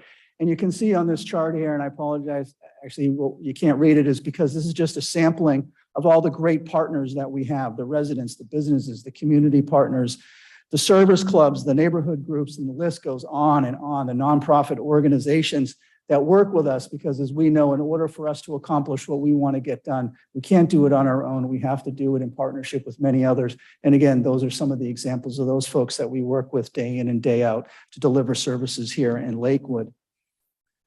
You know, as we look to the future on the economic front, you know, our economy is projected to continue to grow as we welcome new residents and businesses to our community. Our potential remains boundless, given our strategic location, given the fact that we're host community to JBLM. This body's proactive and forward-thinking commitment to economic development, job creation, and access to quality housing. All of these factors make Lakewood a community of choice for businesses, residents, and visitors. As an example, private investment measured by new construction totaled over $157 million last year. The year before that, it was $88 million. The year before that, it was $160 million. That is unprecedented for our community. And as we look in this year in 2021, those same trends are continuing. Our Build Your Better Here marketing and community imaging awareness campaign has been a success. The activity on our website and social media accounts specific to this campaign, as well as our nearcation.com, has generated significant attention and improved favorable opinions about the city of Lakewood. Focused economic development in 3 retail trade areas is moving forward right here in our downtown, along the Bridgeport Pacific Highway corridor, and also in our thriving international district. This has resulted in new experiences, new businesses, and entertainments are all on the increase. And e-commerce continues to grow and is beginning to become a bigger part of the picture. The city has been recognized for this leadership in economic development with a number of awards, to include a Governor's Smart Communities Award for our downtown plan several years ago. And just earlier this year, the city received a Smart Communities Award for our Lakewood Station District Sub-Area Plan, as well as an award for our climate change chapter that this body passed in 2021. Light industrial development, including manufacturing and particularly distribution and warehousing, has been a significant growth sector for Lakewood. Our industrial park, the Lakewood Industrial Park alone, employment has increased from over 600 employees to over 2,200 employees, driven a lot by the addition of Aero Precision, which began setting up shop in 2021 and continues into 2022. The emergence of the Woodbrook Business Park has attracted over 2 million square feet of new development that has attracted both major national and international investors. This business park has become an area of choice investment given its easy access on and off I-5 now that the new interchange at North Thorn Lane has been completed. Along Pacific Highway South, 3 new hotels have been constructed in just the last few years, with another one on its way. In addition, approximately 13 acres was recently purchased by the Sterling organization, a part of what we call Lakewood Landing. And they plan on purposing the old Costco building down there into an e-commerce center with the goal of attracting either one or several Fortune 500 companies to the site. In Tillicum, both the Berkeley Street and North Thorn Lane interchanges were completed in 2021. These 2 new interchanges were part of the $495 million I-5 JBLM corridor improvement project that this body and that this city advocated for. Up next is a walking and bicycle pathway that is planned to connect the Tillicum neighborhood with Lakewood proper via North Thorn Lane and Gravely Lake Drive. Also in Tillicum, significant improvements at Harry Todd Park have also been completed, as well as additional sewer lines that were constructed to connect to folks. And in 2022, earlier this year, this body reviewed the 2011 Tillicum Neighborhood Plan, and quite a success there in that 30 of the 68 action items have already been completed. The city also continues to promote the Lakeview, Springbrook, Tillicum, and Woodbrook neighborhoods as designated opportunity zones by the federal government back in 2018. Citywide, housing remains strong. In 2021 and 22, 120 new single-family permits were issued with 73 pending. As of right now in 2022, 32 plats are in the process with a total of 117 units. Not bad for a city that's supposedly built out. But again, we continue to attract that type of investment. This reflects very positively on this body's actions from a policy standpoint as it relates to land use and development services. Our economic development team is also engaged directly with more than 30 major regional and out-of-state mixed-use and multifamily developers for our downtown developer, and we continue to work with the new owner out there, Kite Realty, on this. Given the importance of housing, this body continues to invest some of its federal funds, its CDBG and home monies in support of building repairs and building maintenance, as well as working with Habitat for Humanity and LASA in terms of providing housing and housing opportunities for low and lower income families. We also continue to work with the library district. Earlier this year, this body established a joint library advisory committee to work with the library to move forward on their desire to have a new library here in the downtown as well as one in the Tillicum neighborhood. And the reason the city is at the table there is potentially to allow for a partnership to create some kind of a senior and/or community center as a part of that. We're also fortunate to be served by both Pierce Transit and Sound Transit. We're currently working with Sound Transit on their Lakewood Station Access Improvements Project, which potentially is going to bring $44 million into the city, primarily in the Lakeview and Springbrook neighborhoods, to build a number of road and sidewalk projects. Once approved by the Sound Transit Board, it's likely that will kick off in 2024, 2025, and run through 2030 or even into 31 or 32. We continue to work with Pierce Transit on BRT and having bus rapid transit come out of Tacoma into Lakewood and connect into some of our underdeveloped, underutilized areas and some of the neighborhoods that really people need some transportation choices and options, as well as to JBLM. Well, we're also participating in a multimodal high capacity transportation study that the city advocated over a number of legislative sessions that's being led by the Thurston Regional Planning Council to examine options for different transportation options here in South Pierce County and into Thurston County. And the goal there is to try and, well, perhaps another Amtrak station in this area, whether in Lakewood or DuPont in partnership with Sound Transit. But again, that's something else that's underway. Sporting and community events remain very, very popular in Lakewood, particularly at Fort Steilacoom Park. Multiple youth and adult programs, whether it's cross country, soccer, baseball, and the list goes on and on. A new pavilion was built and has hosted multiple meetings and events. A new Pierce College home baseball field has been approved and is going to be getting underway next year. And the city is working to raise funds in support of converting the H-Barn perhaps into some kind of event center. City-sponsored events are defined as being family-friendly, very well received by the community, well attended by residents and visitors alike. And just an example of that is Farmers Market and Summerfest. But of course, the types and number of events that we have go on and on. Actually, this coming Saturday, Truck and Tractor Day out at Fort Steilacoom Park from noon to 3 p.m.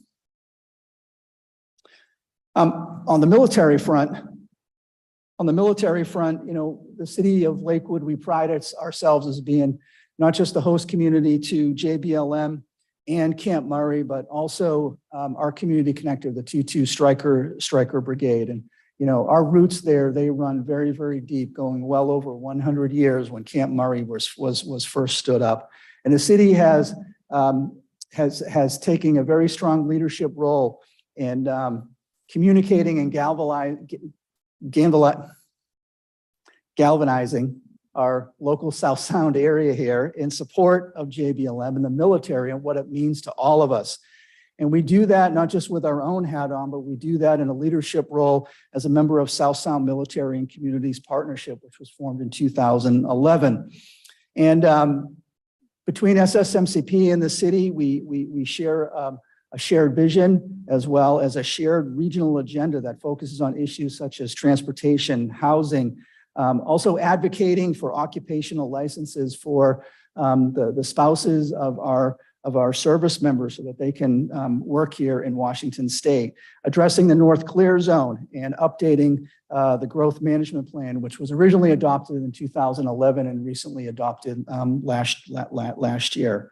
One of the things we recognize is not just the importance of JBLM as it relates to national security, humanitarian aid, and disaster relief, but also the fact that it's a key economic driver, not just for Pierce County, but for the state as a whole.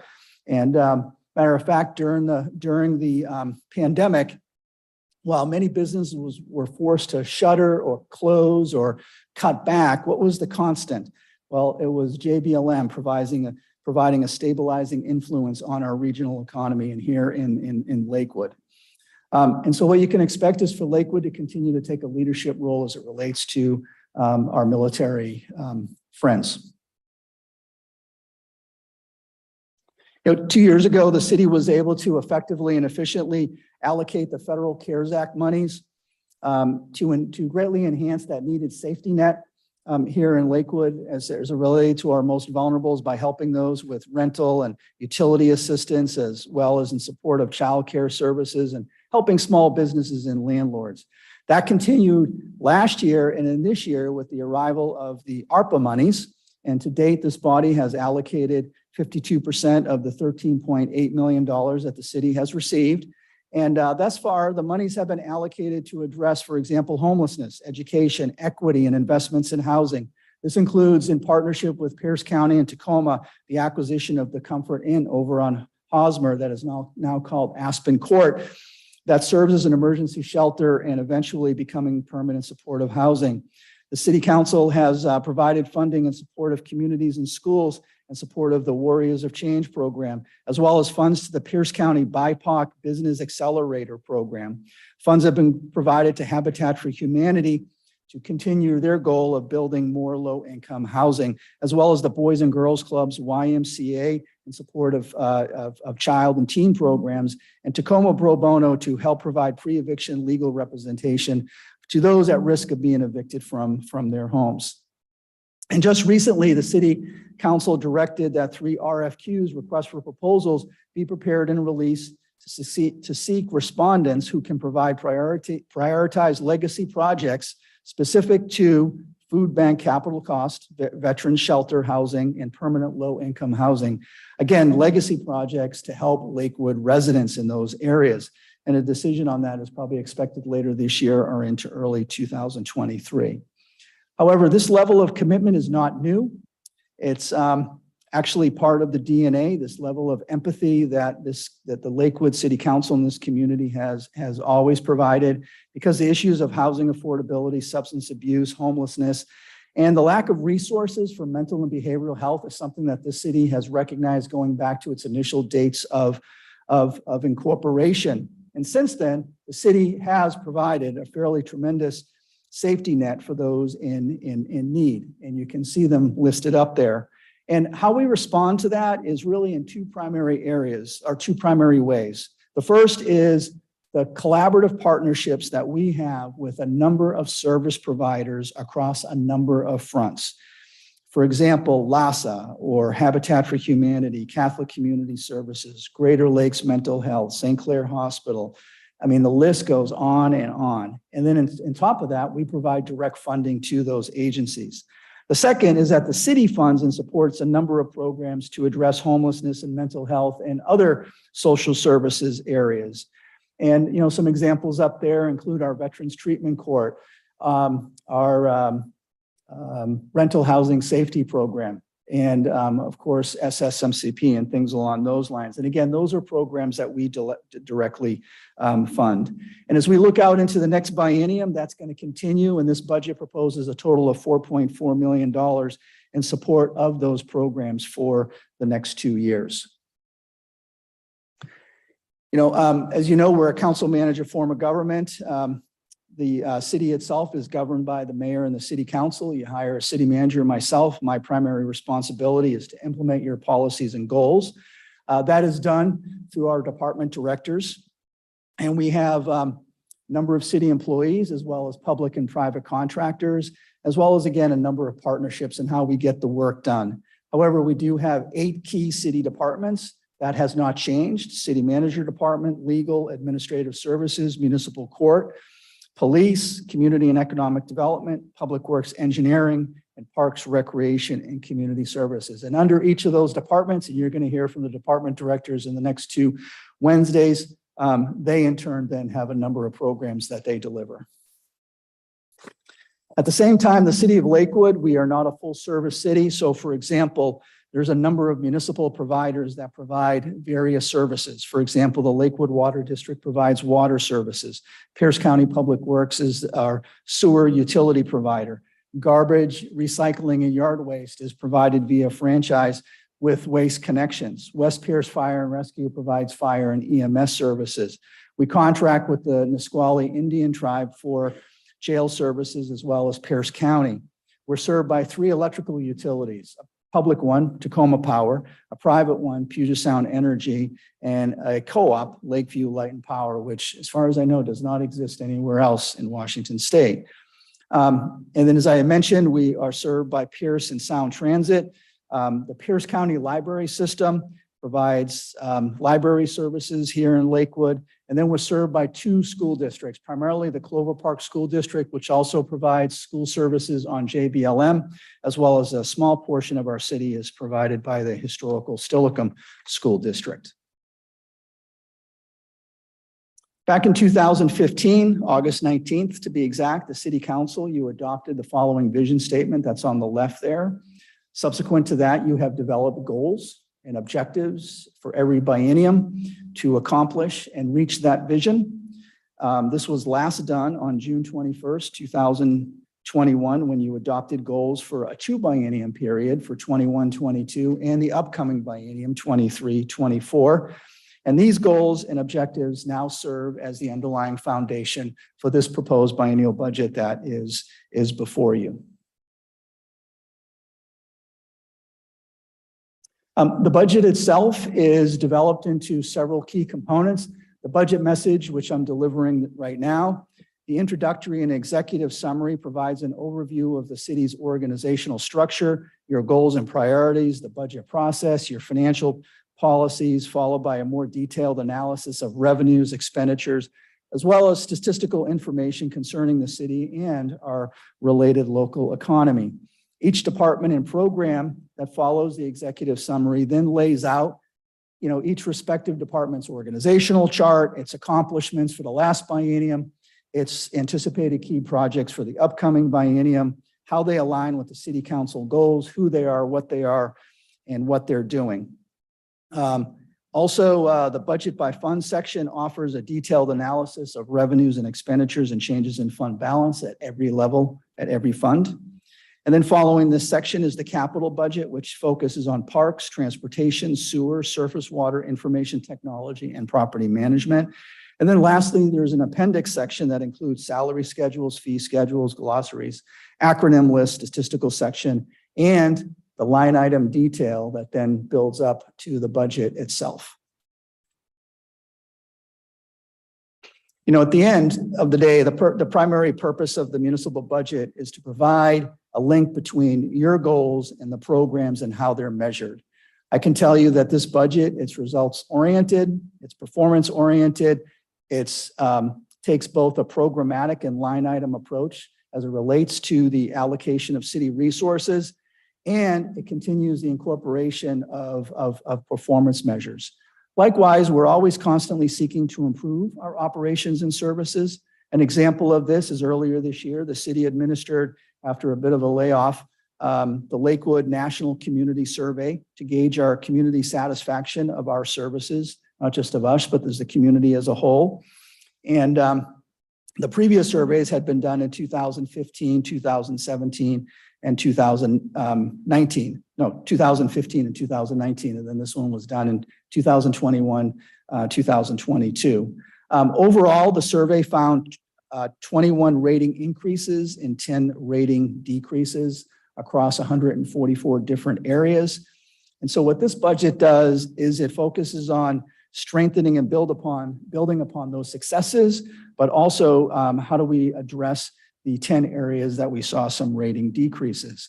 For example, this budget proposes the addition of a neighborhood coordinator position to serve as a liaison for neighborhood revitalization, focused on improving safety and quality of life in our neighborhood citywide, and also to help facilitate the 2024 comprehensive plan periodic update, and again, getting neighborhoods actively involved in that. The budget also proposes a communications coordinator position to expand our communications program with a focus on digital media, producing high quality multimedia projects like videos and other emerging marketing techniques to promote the city and the work of, to promote events in the work of the city. And still yet another is partnering with the Nisqually Indian tribe to implement cultural and historical recognition at Fort Steilacoom Park. And then from a financial perspective, the budget is balanced. It doesn't include a reduction in services. It doesn't use one-time monies for ongoing purposes. Operating expenditures do not exceed operating revenues, and it maintains our reserves. We're not drawing down on any of our reserves as part of this budget. From a number standpoint, the budget as a whole is proposed to be over $122 million in 2023 and $109 million in 2024.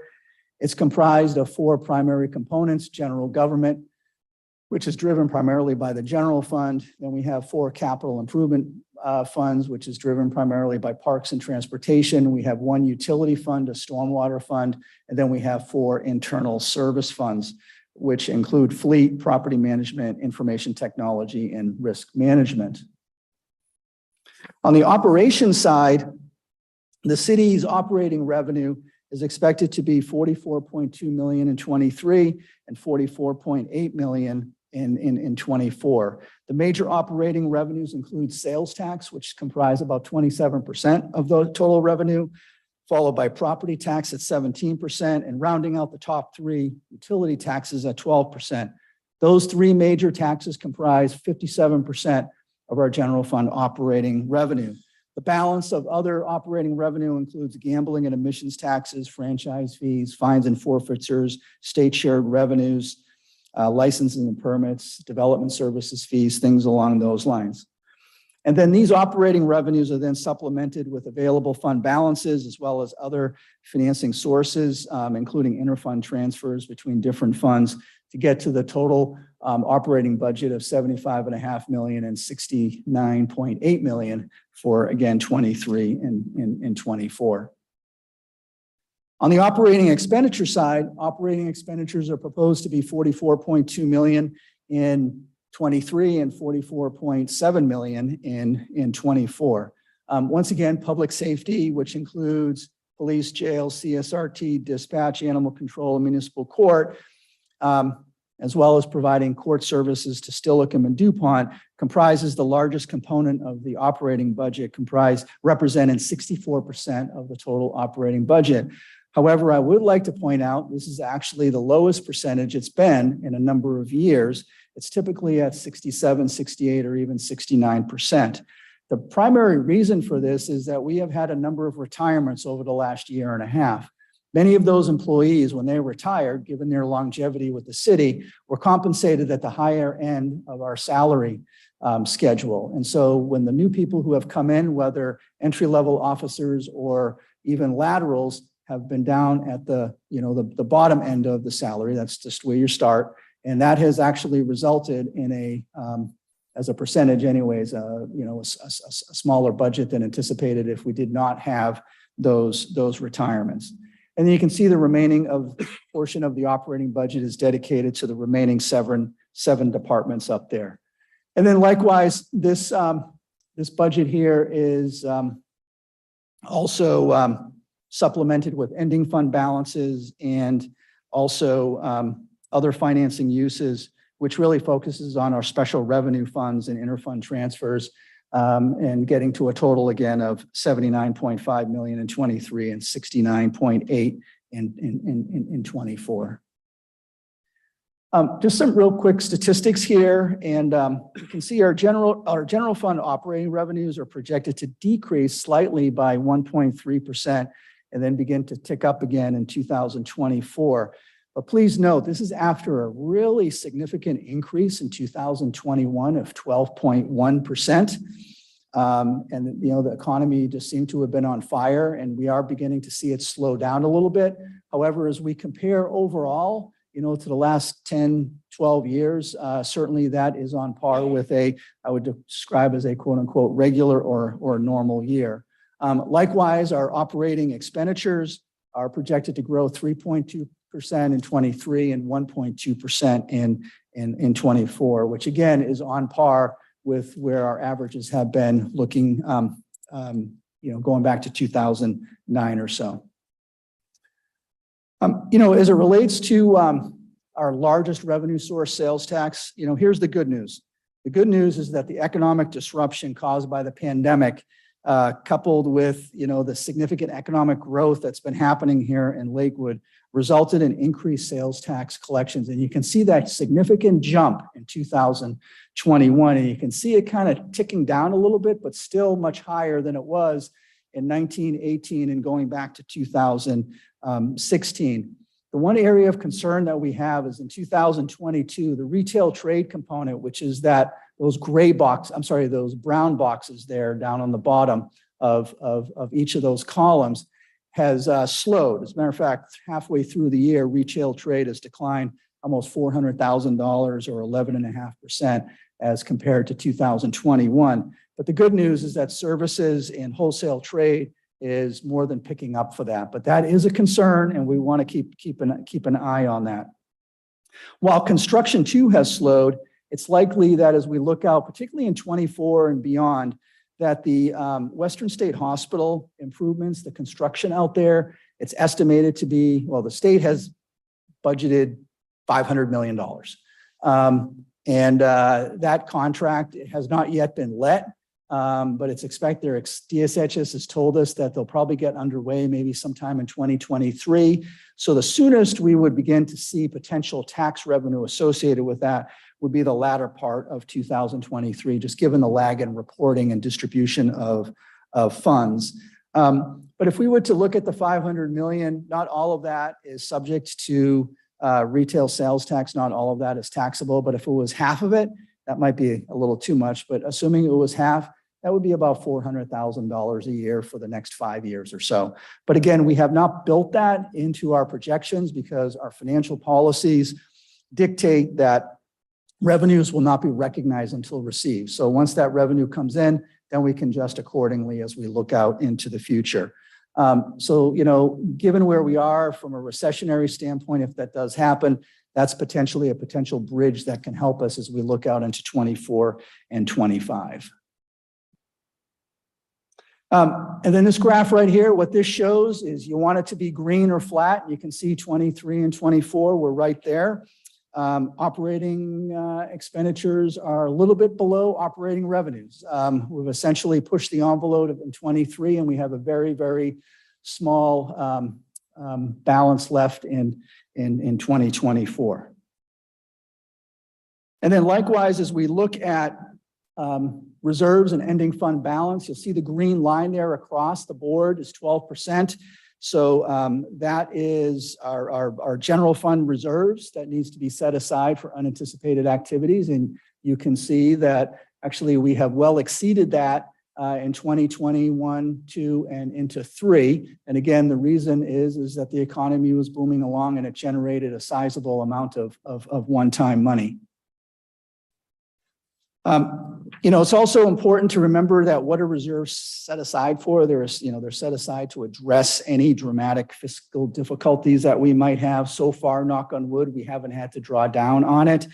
But first and foremost, that 12%, going back to that original chart there, that's for unexpected operational changes that might occur, legislative impacts, or other events, impacting the city operations. If there was a natural disaster or an emergency or something along those lines, that 12% is really there to help us with that. The rest of the monies that are there are really, set aside for certain purposes, whether it's capital or some of our special revenue funds, and over time, they usually get drawn down and are allocated. And you can see here's a chart that kind of illustrates that. You can see the bottom blue part of those three columns. The reason those numbers are the same is that's equal to the 12% reserve that we're mandated to have in our general fund. And then you can see the pink there, that's the one-time monies that we accumulated and have been drawing down in 23 and 24 in support of one-time projects, particularly in the area of parks and transportation.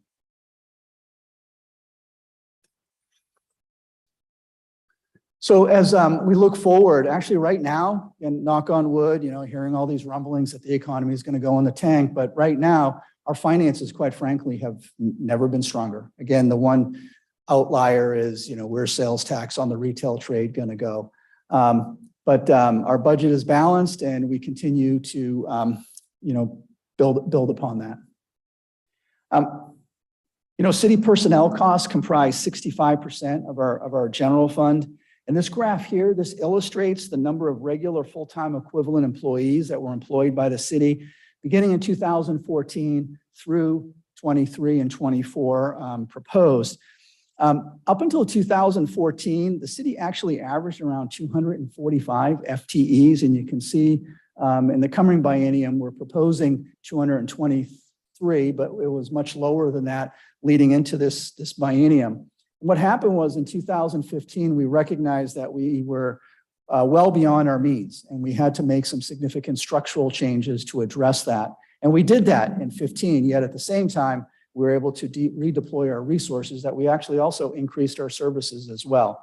But here we are in 23 and 24, and this budget actually proposes a net increase of 12.55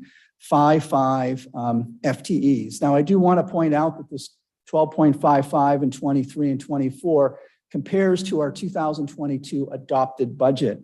Some of these positions have actually already been approved as part of the 22 biennial budget, but I did want to call them out because 23 would be its first full year, and also it's in terms of the services being provided as well.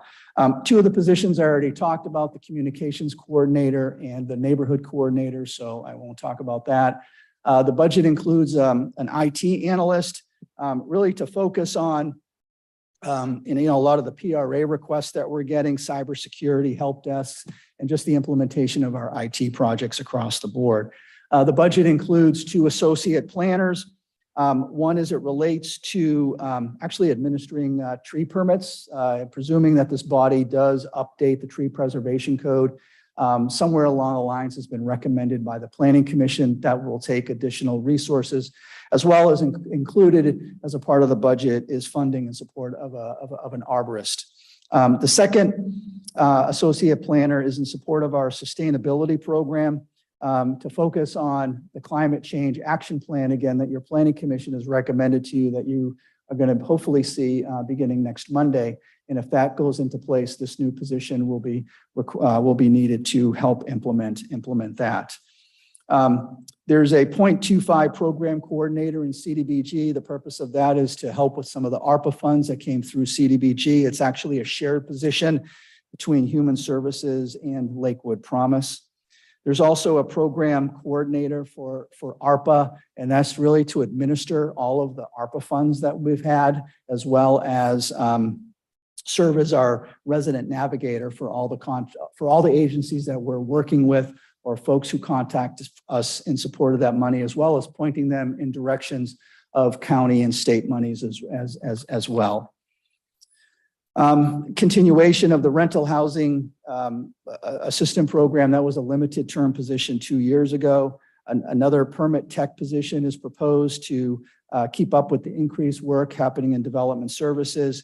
The capital project coordinator in parks is proposed, given the size and scope of our park CIP projects. Also, the net addition of 2 maintenance workers in parks. And the purpose there is the increased maintenance needs at our city parks, as well as our street facilities, landscaping, and then also just our general city events. An office assistant, we actually have an office assistant in support of domestic violence. You actually met her earlier this evening. We're proposing to bring that position back up to a full-time position. It was a full-time position several years ago. And a lot of that is now driven by some of the changes in state law and the reporting and things along those lines. Also, an associate city attorney and a PRA, public records and legal specialist funded specifically with ARPA funds is proposed in this budget. Also, a court clerk position is proposed to be increased from 0.7 to full-time. However, that's being offset with the elimination of a court compliance officer position.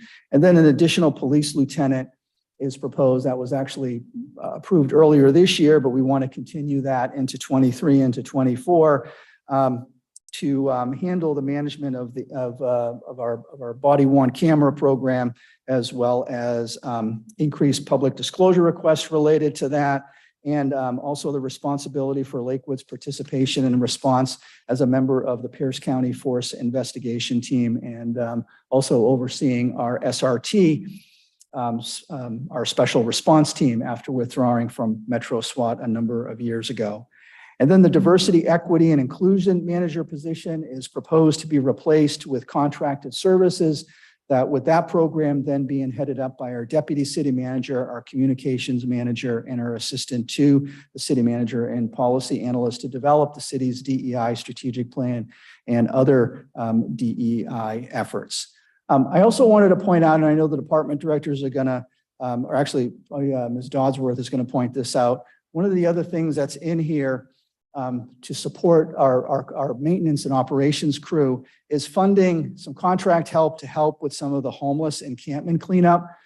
Some of those can get to a level where you really need folks with the white suits and the masks and everything to clean that up. And our staff are just not equipped to be able to do that.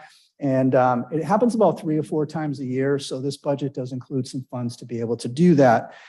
It also includes funds to partner with the Department of Ecology with their work crew to come in here and do some cleanup around the city, whether it's cleaning up folks dumping stuff on the side of the road. And again, to help support our maintenance and operation crew in that endeavor, because we've just seen a continued increase in those areas. And so we want to be proactive and stay on top of it. As we look at your council goals, certainly we're going to continue to target economic development citywide. We're working with Kite Realty, the new owner across the street, on a downtown park and mixed use development. The latest we heard is that they have issued an RFP to bring in a partner to do some housing on their property. A big lift in the coming biennium is to amend the comprehensive plan, the state mandated 10-year update, which is occurring in 2024. Also, implementing your tree preservation code, once adopted. Kind of on a parallel track with that is to develop and hopefully implement an urban forestry program as well, and we'd like to do that in 23 and into 24. Also, the same with climate change. Again, if this body does put in place a plan, we want to be ready to move forward and implement that. You have $2 million set aside as an economic development opportunity fund. And the recommendation is, I think it's time to evaluate the investment options there. What do you want to do with those funds? One option is setting it aside for a future downtown park in partnership with Kite Realty. Another is perhaps some kind of a revolving loan program to help our small businesses. There's actually a state program that we could model after. But again, taking a proactive approach and working with you to identify some solutions and options to put these funds to work. We want to continue to leverage our CDBG and home monies in support of Habitat for Humanity and LASA. And again, that takes a lot of work by our housing division headed up by our housing manager, Jeff Gum. Again, Western State Hospital over the next 3-4 years is going to be a big lift. It's, again, their budget that they have set aside is $500 million. And then we want to proactively represent the city and participate, locally and regionally. And those are just some of the examples of some of the agencies that we participate in. And it's important because we want to make sure that our interests are looked after. On the public safety side, the commitment to the 1% of our general fund. And by the way, since our revenues have increased, that pot of money has increased as well. The judge is continuing with the Veterans Treatment Court. She would also like to evaluate whether or not a community or mental health court would work here in Lakewood. The implementation of our very successful rental housing safety program, likewise our abatement program. We want to bring back the Police Explorer program with a focus on youth and the next generation as it relates to attracting people to work in law enforcement. Also an abbreviated Citizens Academy for not just the Youth Council, but again, high school students. And then just the issue of emergency management and our partnership with our surrounding agencies. And of course, really the big issue there in emergency management is, down in Florida, they have hurricanes up here, knock on wood, the big one when the ground shakes. And that's really our focus is, being able to react to that if and when that does happen. On the fiscal side, we want to continue to be known for our strong finances and our transparency, and certainly Ms. Kraus, if you can't find something on our budgets or any of our financial reporting, I'm not quite sure. I think it might be on you because it's all out there. It's all out there. I'm just saying. Maybe we might have to point you in the right direction, but it's all out there. We want to commit to making sure that we're properly appropriating and accounting for the ARPA funds. That too has been a significant lift internally across several departments, particularly finance and CED. And then the document management system behind the scenes, that's moving forward. It'll probably be another couple of years before that's fully implemented. Transparency and robust community, they really bring together a lot of your key goals. And again, you can see them listed there. We want to continue to strengthen our relationships with our partners here in Lakewood. The Youth Summit has been a huge success. We want to act and serve as a leadership capacity. That's something that this body is known as at the national, state, and regional level, again, on affairs that impact not just Lakewood, but our region and state as a whole. Of course, our county, state, and federal legislative agendas, and then a couple of plans that are actually beginning to get underway right now, our DEI strategic plan and our communication strategic plan. And then the city's leadership and contribution in support of SSMCP, Camp Murray, and JBLM. The number of events that we have, and our recreation coordinator, Sally Martinez, her and her team, which is really comprised of a lot of young people, interns who come over, come here during the summer months and fall months, and they do a fantastic job with those events. It's like magic how they put that on. We want to update our strategic plan for the coming biennium. Again, the Build Your Better Here imaging campaign, the city's web platform and growing that, our performance management system, and revamping our community dashboard to be even more transparent on how we're doing. Our partnership, hopefully, with the Pierce County Library as it relates to new libraries in our downtown Attilicum. And of course, again, the reason that we're partnering with them is, we view the library here in the downtown as well as Tillicum to be a bit of an economic catalyst as it relates to public facilities, as well as, again, perhaps a senior community center. The public art policy, that's actually a carryover from the last biennium. And we want to be able to get that done in this coming biennium. And then also more out of school programs and opportunities for youth. And you can see below expanding outdoor adventure programming, summer camps, things along those lines. And then supporting Partners for Parks who are leading the restoration efforts on the H barn. On the dependable infrastructure, really the punchline here is 11 new park projects. Again, this is all new. This is not projects that are in the pipeline. These are new projects that this budget is proposing. So 11 new projects totaling 4.1 million in parks, 17 and 24.1 million in transportation. Also, our traffic signal controllers are getting end of life. And so this budget proposes to replace most of the remaining ones that we have, as well as 4 school zone lights, which are ending their life as well.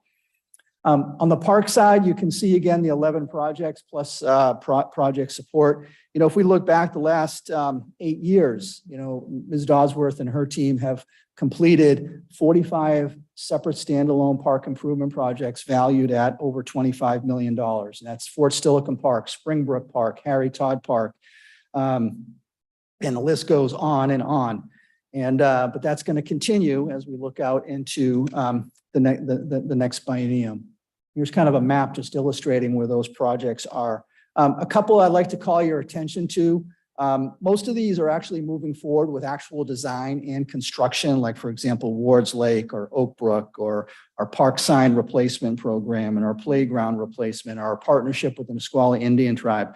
But one in particular, Edgewater Park, this budget includes the seed money that's needed to begin the design of that area down there based on the draft master plan that has been making its way through PRAB, that will then allow us to seek construction funds in 2024, just as we just did for this upcoming legislative session for 25 and 26. And so that's a key component of the park CIP as we look out into 23 and 24.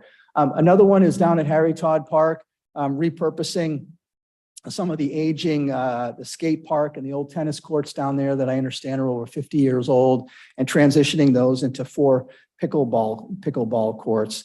And then also some of the acoustics down at the pavilion. I don't think that's a battery issue though. So we want to get that, just making sure you're paying attention to me. And we want to get that resolved, just given on the type and scope of meetings that have been occurring down there. So we want to get that addressed. As well as, again, down at Fort Steilacoom Park, you know, with the farmers market and with Summerfest, one of the things that we learned last year, and actually the last couple of years, is the need for more ADA parking. And so this budget does provide for some ADA and some overflow parking, specifically down at Fort Steilacoom Park in the upcoming biennium. And then here are some grants that we have applied for. And I know I previously reported on this. But long story short, the grants in support of Ward's Lake and Harry Todd Park, ranked at a level where it is likely based on past state legislatures, will be funded. And then as part of your state legislative agenda, we are recommending partnering with the Nisqually Indian tribe to seek $250,000 for those heritage and cultural improvements in support of the tribe down at Fort Steilacoom Park. Even though these are not included in the budget, if and when they're received, they would be done at that time. On the transportation side, over the last 8 years, 86 projects. Imagine that, 86 separate projects totaling over $115 million. Again, you've heard me say this before, for a city of our size and scope, that is unbelievable. And that's pavement preservation, pavement overlays, street and sidewalk improvements, traffic signals, neighborhood safety, and LED street lights. And as we look out into the coming biennium, again, these are new projects. We've got 17 new projects plus project support totaling $24.1 million. And here's a map illustrating those. Not only are we proposing, you know, finalizing streetlights throughout the city, but also the continuation of our neighborhood safety program, minor capital and major maintenance, which is our pavement patching program, and also our chip seal program. You can see on the east side of the city in 23 and 24. And then 8 major design and construction projects happening out of this budget right here, followed by 2 overlay projects and 3 design projects that then set the tone for 2025. So pretty phenomenal. And so to say that the city is going to be undergoing a lot of construction in the next 2, 3, 4 years is probably a bit of an understatement, as you can see on the map there. Similar to parks, the following table, 4.5, 4.6 million. These are the grants that are currently outstanding that we've applied for. Again, they're not included in the budget, but if and when they are, then the budget will be updated so that we can move forward with that. Also not included in here, as I had mentioned previously, is our partnership with Sound Transit on the Lakewood Station access improvements totaling 44 million. So that's happening on a parallel track as well. But again, once that funding is confirmed and received, then we can update the transportation CIP accordingly. On the sewer side, again, we construct one sewer project, and then we construct a project and we design a project. No, I'm sorry. We design a project in year one, we construct it in year two, and then we start over again. And so you can see what's up is Rose Road and Forest Road sewer extension to be constructed in 23, and then beginning to design Wadsworth, Silcox, and Boat, and then that will be constructed in 2025. However, Wadsworth, Silcox, and Boat could actually move up to 2024 if we receive Pierce County ARPA monies, which we applied for. We also applied for ARPA funds for the Grant Avenue, which actually is project number 3 there, I believe. It's somewhere in there. So that project could move up to 24, 25 as well. But again, that's contingent on whether or not we receive those Pierce County water and sewer ARPA funds. If not, then that's what it's going to look like, and which is consistent with our existing sewer CIP. On the stormwater side, on our utility, our capital and maintenance stormwater utility totals 9.1 million in 23 and 8.2 million in 24.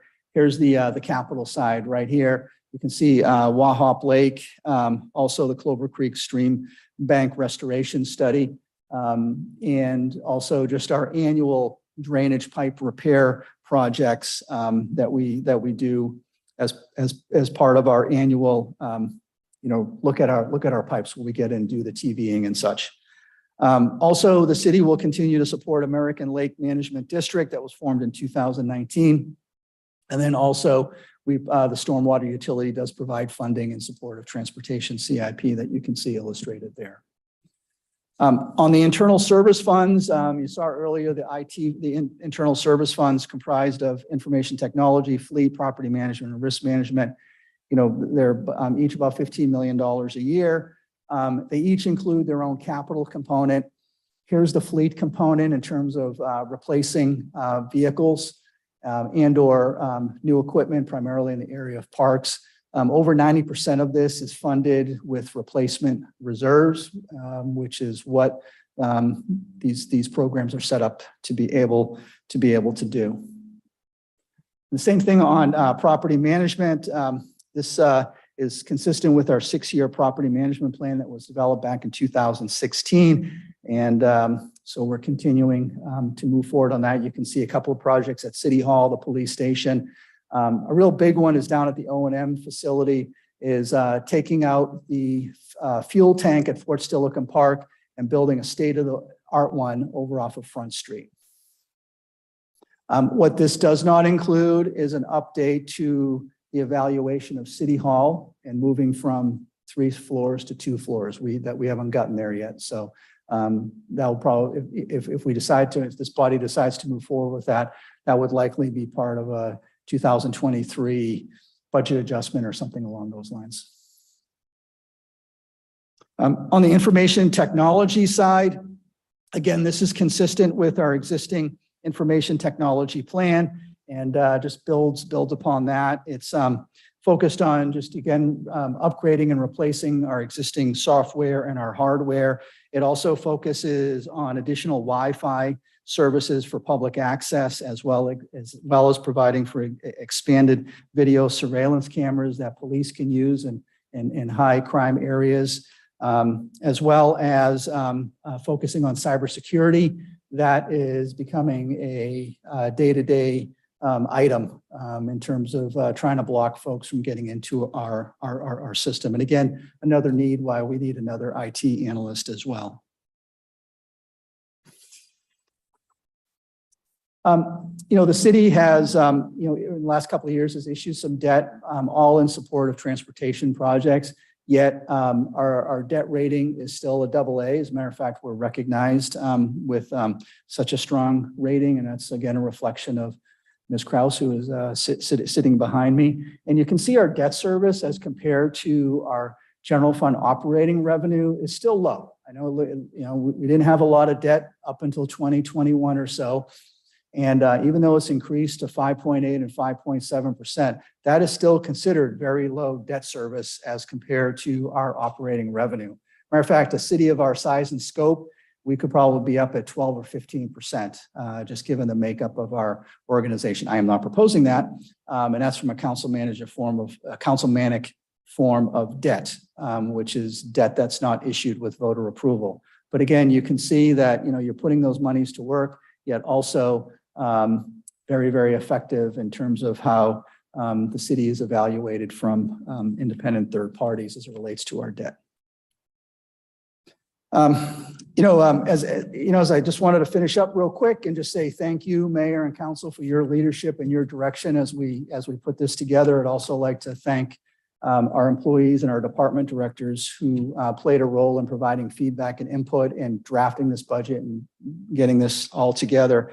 And then, I also want to thank our Deputy City Manager and Chief Financial Officer, Todd Kraus, because really it's been her leadership and her tremendous skill that has really pulled all of this together. And if you haven't pulled up the budget document, I mean, it's a very open, transparent, everything is in there. It's literally an open book.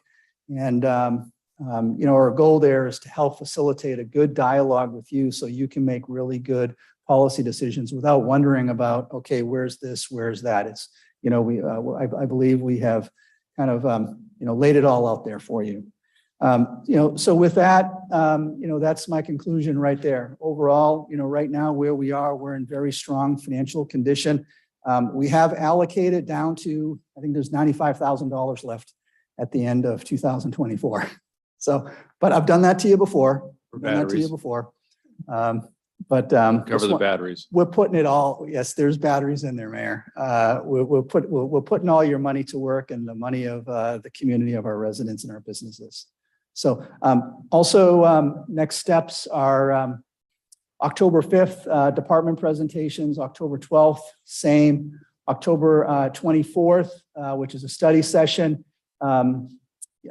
property tax levy, review of 2022 budget adjustment, 6-year financial forecast, and then public hearings on the 7th, more reviews on the 14th, and then if this body is so inclined, adoption of all of those budget-related items, as you have done in previous bienniums, including human services, lodging, and fee schedule amendments. So stay connected. So go back to the schedule just so we can all be on the same sheet here. So the next meeting is the 5th, which is Wednesday. 6 p.m. 6 p.m. Right. In this room. Kind of that sort of. Yes, Mayor. All right. Yes, and we'll have dinner for you. I was just going to ask on behalf of Councilmember Bell. Yeah, actually, that was on behalf of Councilmember Farmer. She got to me first. Yeah. So actually, the city clerk was already on top of that. I So appreciate that because screaming into here from work might be challenging. Be focused on that. So, okay. And then same time, same bat place for the 12th. affirmative, Mayor. Got it. 2 Wednesdays. Yep. I thought we had a retreat coming up here at some You do, Mayor. You have a retreat that the 15th of October, which is not budget related. It's your legislative agendas at the state, federal, and Got county. it. Okay. Right. Very good. I'm sure there'll be lots of questions, but probably not for tonight. No questions for me. So you can beat up on the department directors then. Perfect. I'll be there for them. All right. Sounds good. Also, Mayor and Council, we're trying to go paperless. So the budget is online, but if for some reason, I just want to offer, if you want a hard copy of the budget, it's about this thick. Well, that was my other question to members of the council. I know that in years past, we've had the big binder and it's sometimes easier to kind of mark through stuff. We are a paperless society. You can always make exceptions. What is the, so you prefer the binder? Any other preferred binder people?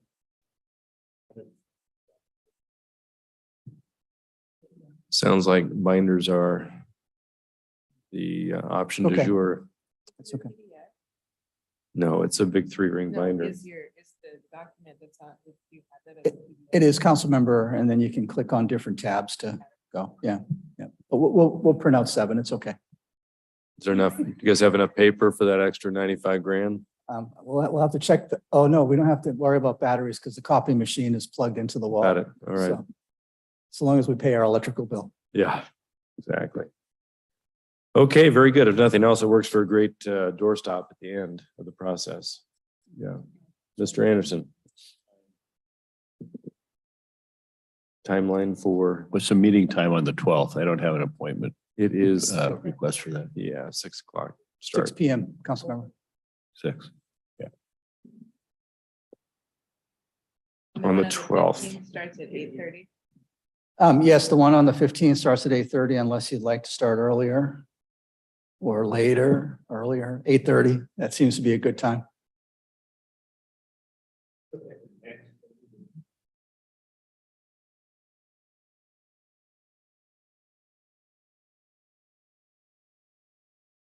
These are all regular study sessions. That's correct, council member. These are all on Mondays. So 7th and 21st is a regular meeting. 14 is the study session. Calendar's crazy. Boy. Very good. Well, this will be a robust opportunity for policy discussion on the budget. Very good. Well, thank you very much. Excellent overview. Look forward to the engagement. At this point, that concludes our reports by the city manager, unless you have anything else for us tonight. Mr. Caulfield, you good?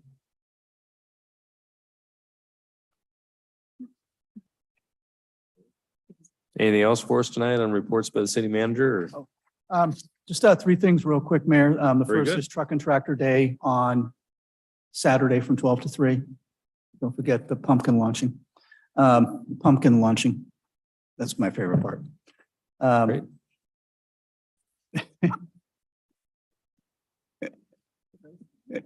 If I catch it, I keep the pumpkin. How about that?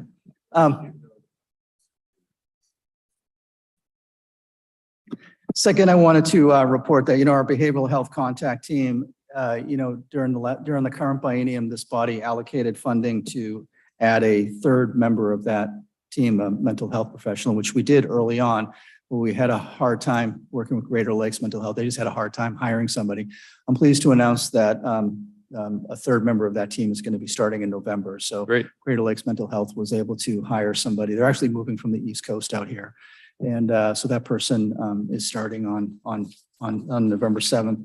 And then also on the non-motorized plan. So the Public Works Engineering Department is moving forward with a community survey this week, including it's going to be on a number of our platforms, and you can even hit it on a QR code or however that works, and down one of those things.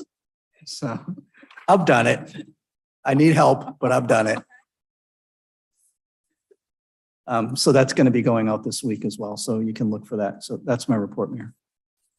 Very good. Any questions? If not, we'll jump right into council comments. Mr. Boki. Thank you, Mr. Mayor. Several just real short comments. First, I went to the Pierce College grand opening at the Glacier Building, and I think Councilmember Moss will also have some comments. She was also there.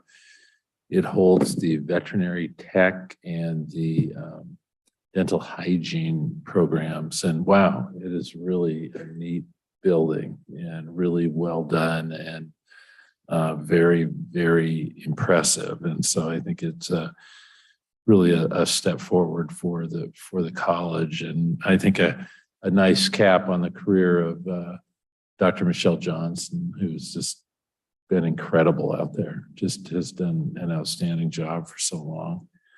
Enjoyed the dinner on Friday night with the 2-2, and I sent an email to the city manager and to Mr. Busich just a few minutes ago that TCC, that PSRC review of the TCC is our first meeting is going to be October 12th at 11 a.m. So I just asking for some background information or what you guys want to arm me with going into this meeting. And that's all from me. Great. Councilmember Farmer. I also enjoyed the dinner with the tutu and learned a lot about the way that it all works. And so that was very enjoyable.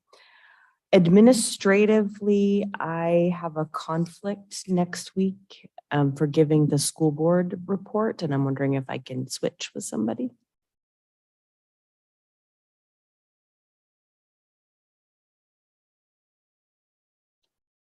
I won't be here. Should be part of my comment, but yeah, on Monday I won't be here.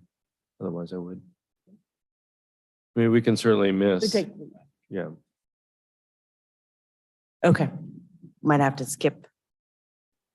Let the school board know that there won't be an in-person report, or there won't be a report that night.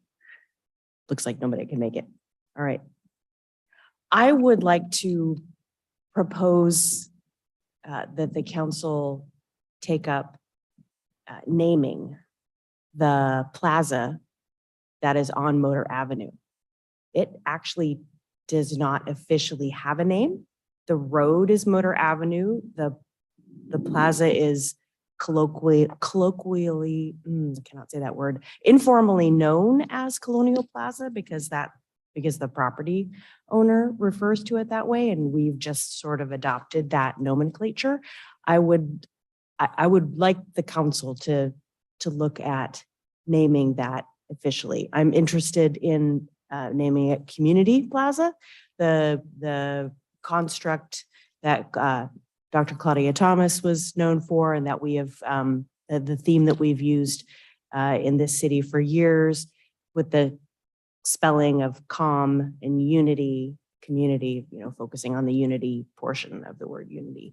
But I'm very interested in having that conversation.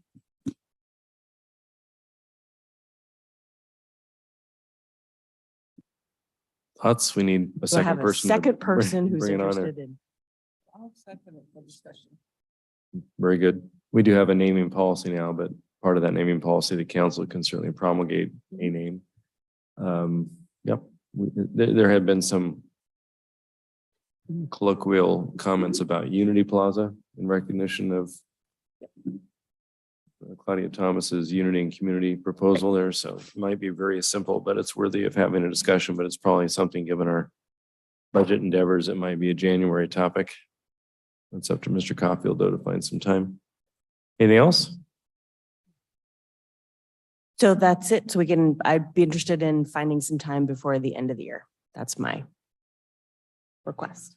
Thank you. Okay, very good. Mr. Brandstetter. Yes, thank you, Mr. Mayor. I enjoyed and had good conversations with the folks from the 2-2 who are there. I think we perhaps need to give some thought as to are there some partnerships and some things we want to put in place during the period when that unit is deployed on its rotation for 9 to 10 months, depending upon who you are, be able to go and do that. I know that we had a pretty robust within the community, both when 2-4 deployed, back a while back to do that. And while I think there is on our part and on the community's part, we want to be supportive of them. I think some level of structure to establish at least a regular set of meetings with the rear detachments of the of the various battalions and of the brigade, and to do some resource finding if a need presents itself, would be a good planning activity for us to do and to maintain as the brigade commander said, the strongest community connector partnership that anybody at JBLM has. So I think it's best to maybe be prepared and to take a look at how we might be ready to respond if some needs come up that the folks that are left back need some help with. The public comments tonight, that actually the two comments that, and because I'd been to the youth council meeting earlier that resonated is that they were correct that the Open Doors program, which are people who are completing their high school diplomas in non-traditional ways, but which is a very effective program, has never had a youth council member. And I don't know that that's because we've never tried. And I guess that I would like the city manager to perhaps in his discussions with the superintendent and whoever the key administrator for that program is to see if it's compatible to do that. Many the graduations I go with, many of the Open Doors folks are, they're people who got behind or whatever, but they also, many of them are already working or something to do that. So that's maybe not easy, but if it's because we've never made the offer, but we focused on the Harrison Preps and Lakes and Clover Parks and Bellarmins and Stellicum High School programs, that's a program that would bring us youth with a unique perspective, I think, and we should at least look at whether there is someone to do for this year or at least in future years to offer that program an opportunity to apply to be on the youth council. And I guess the last thing is that I've been watching the news, particularly about the severe weather in the Southeast, in Florida and in other places. And I was kind of looking at it because I have family in that area, being able to go and do that. But it caused me to also think back about other significant weather situations that involve wind and those sorts of things. And that the significant demographic that's always reported and that designates that is how many people have lost power. And even locally, when we have an event, losing your power is an issue. And it took me back to our conversations about the tree preservation code and what kind of regulations to put in utility easements. And when we had that discussion, I was thinking that we should really be looking at perhaps providing some guidelines and some structure around how utilities do that and what they are going. And I think I've kind of changed my mind. Utilities have arborists. We're going to have an arborist and while some pruning of trees to make sure that there is lowest likelihood of losing power to do that, creates some ugly landscapes. It doesn't create dead trees.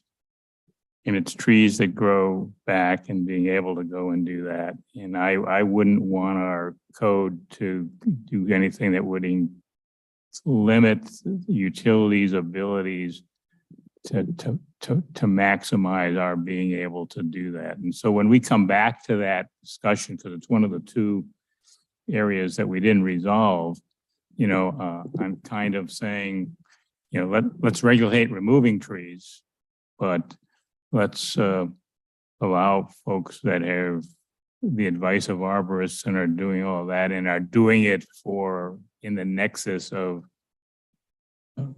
making sure that power is sustained in emergency. I'm not inclined to try to mess with that by trying to insert some standards there, as long as the tree isn't going to be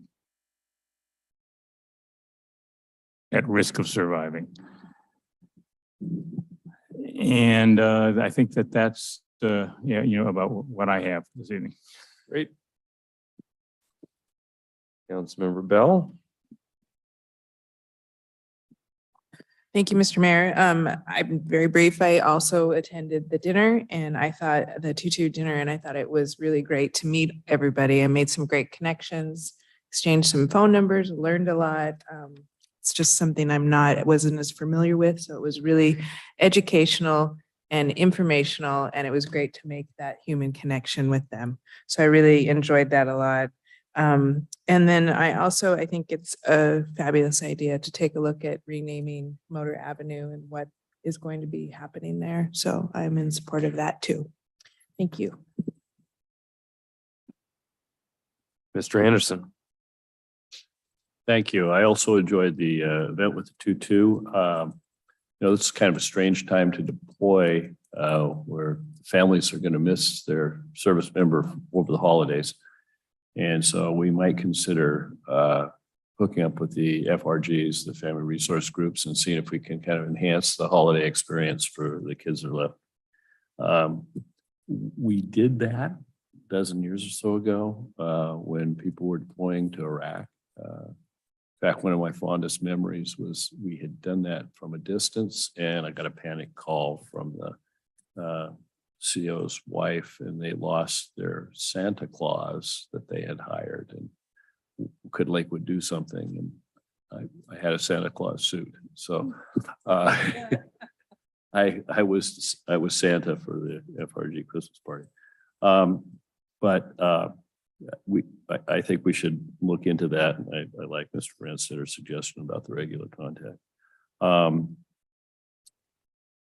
Our most visible homeless encampment is growing at 10 every other day. It appears at the end of San Francisco along the freeway. They cut a hole in the fence from the end of San Francisco and are building on DOT property right there. But the problem isn't so much the number as the visibility, and that it attracts flies.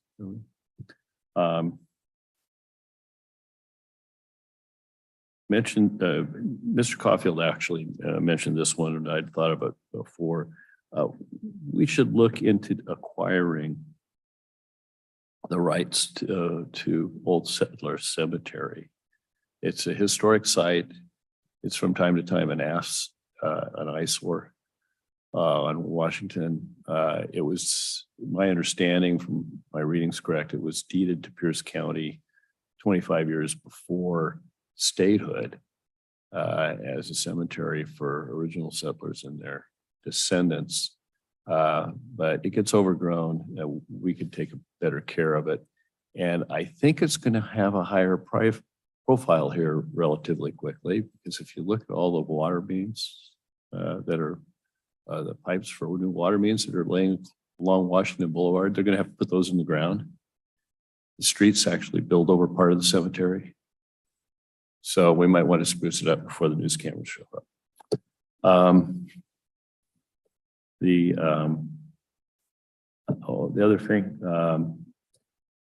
we have, I haven't seen it on the website yet, but we're putting out an RFP with respect to our ARPA funds for homeless shelter for veterans homeless shelter. According to the folks in the know, there has never been a time when there wasn't a shelter vacancy in Pierce County or nightly shelters. So I hope that we look at that RFP broader as to than what is traditionally thought of as a shelter when we look at what we can do for veterans.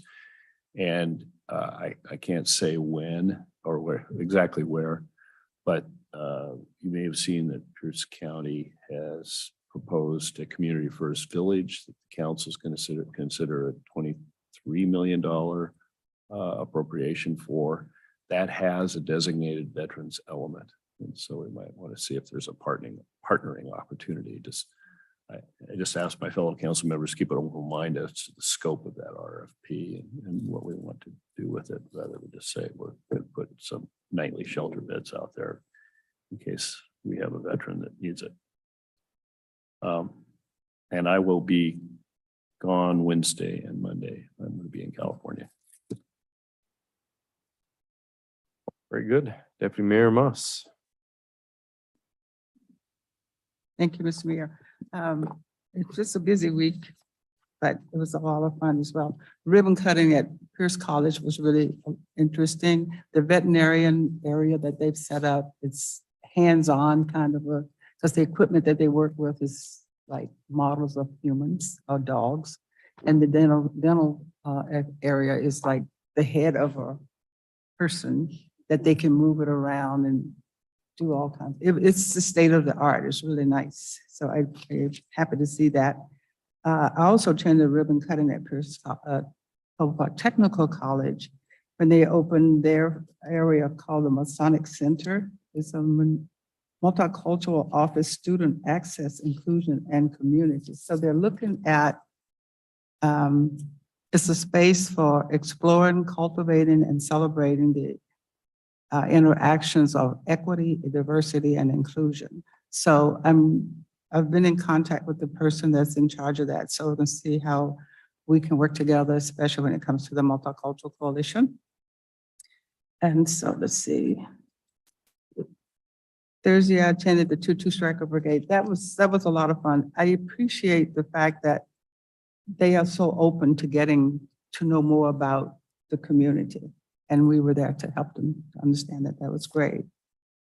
The Honorary Commander Program, actually Thursday morning, we went through the full process of, as they do their active duty. So we had to do and I did good. I was the first one, so I'm telling my commander, I'm saying, now you got to tell me what to do. And he says, I have no idea. So I think we're going to get along really good. Someone had asked what the commander program was all about, and it is first to educate the leaders in the city, and second to increase military involvement in civic endeavors and help members of the local community feel connected to Team Accord. So that's basically what we do, is we get the knowledge from them to share with the community. It was interesting. We had a tour of the 62nd Airlift Wing. They have done a lot of remodeling. It looks really nice. And guess whose picture was on the wall? It was a surprise. It was me doing the Air Force Association turkey drop. So it was fun, and I enjoyed every bit of it. Let's see. I did get my certificate. Let's see. I did. I mean, and my parking spot is right up front. Really? I have arrived. Yeah. I drove up and they had the parkers out there, and I said, I'm Deputy Mayor Moss. Yes, ma'am. And he put me right up front. So, but anyway, it's a lot of fun. It's a lot of work. They have some plans for a flyaway, but they have to, some things they have to work out. But the the gist of it is to show us what the pilots go through to become a C-17 pilot. So that'll be interesting. So more to come. Thank you. I'm glad they got a photo of you at the turkey drop and not chucking a pumpkin or whatever at the Kraken Instructor Day. Okay, 2-2 Brigade event. Yes, great event. I agree we should probably do something for the rear detachment folks. One of the great things is Bernard West, you all met. He's the assistant brigade commander. He's the rear detachment commander. He is coming to Lakewood Rotary on Friday because he's really kind of owning up to his commitment to get more involved in our community. So those of you who are members of Lakewood Rotary, join me. I'll host him on Friday. In terms of scheduling, next Monday, I will be gone. I'm on a legal conference out of state. So Deputy Mayor Moss, you'll be eating the gavel on Monday night, next Monday. In terms of homeless encampments, just a comment about Councilmember Anderson's comment as well. I was driving in today, hit the 512 exit, and there seems to be a new group of folks that are congregating right at the edge. I don't know if it's washed out property right by where the casino is, but they were busily putting up their encampment. So if we can do something to encourage them not to do that, that would be a great thing. And then abatement. Oh, I was going to ask about the abatement status. How are we doing with the Mr. Mayberry premises? It looks like they were working on that and then they stopped, and it looks like they're starting again.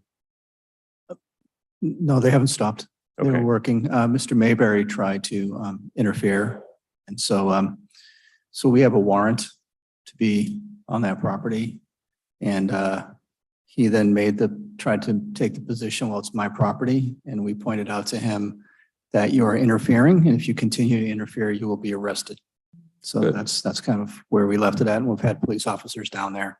He actually this morning or early this morning, him and two of his employees actually pried open some of the plywood and got into the building and was trying to do something in there. However, police patrol, because we've asked them to keep an eye on it, caught him doing it. It was about 3:30 or 4:30 in the morning.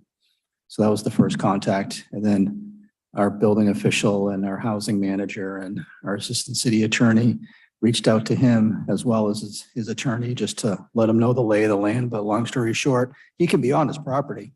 He just can't interfere. And so going in the property or trying to do this, that, or the other thing, we've already provided him notice that if he does it again, he'll be arrested. Okay, very good. Appreciate that. And then the final comment I had, I know we're going to be doing more work on the budget, but during my ride along a week or so ago, one of the things we looked at was the environmental public safety that's provided by good street lighting. And one of the stretches of area that could use some more street lighting is 84th going down for the theater. So I don't know if that's in our long range plan or not, but that was pointed out to me. And I said, you know, by golly, you're right. It is pretty dark down here. So that might be an area to think about down the road. Is that right? 84th? Yeah. Yeah. So it must be an area that creates some issues for folks. So, okay, well, that is all I have. Truck and Tractor Day, I won't be able to be here because I'm actually leaving town Friday evening. So I hope you all enjoy that. I do want to bring your attention to the Pierce College Gala event on the 22nd of October. It's in celebration of the 55th anniversary of Fort Steilacoom, Pierce College at Fort Steilacoom. And it will be wildly in celebration of Chancellor Johnson or Michelle, her incredible work. Yeah, she's just been incredible for Pierce College. And so I encourage all of us to try to see if we can get a table together for that. If not, so she is worthy of many accolades. She's done great work for that school. Part of our council policy objectives and vision, right? To support our local and community colleges. That's all I have, unless there's any alibi for good of the order. We're adjourned.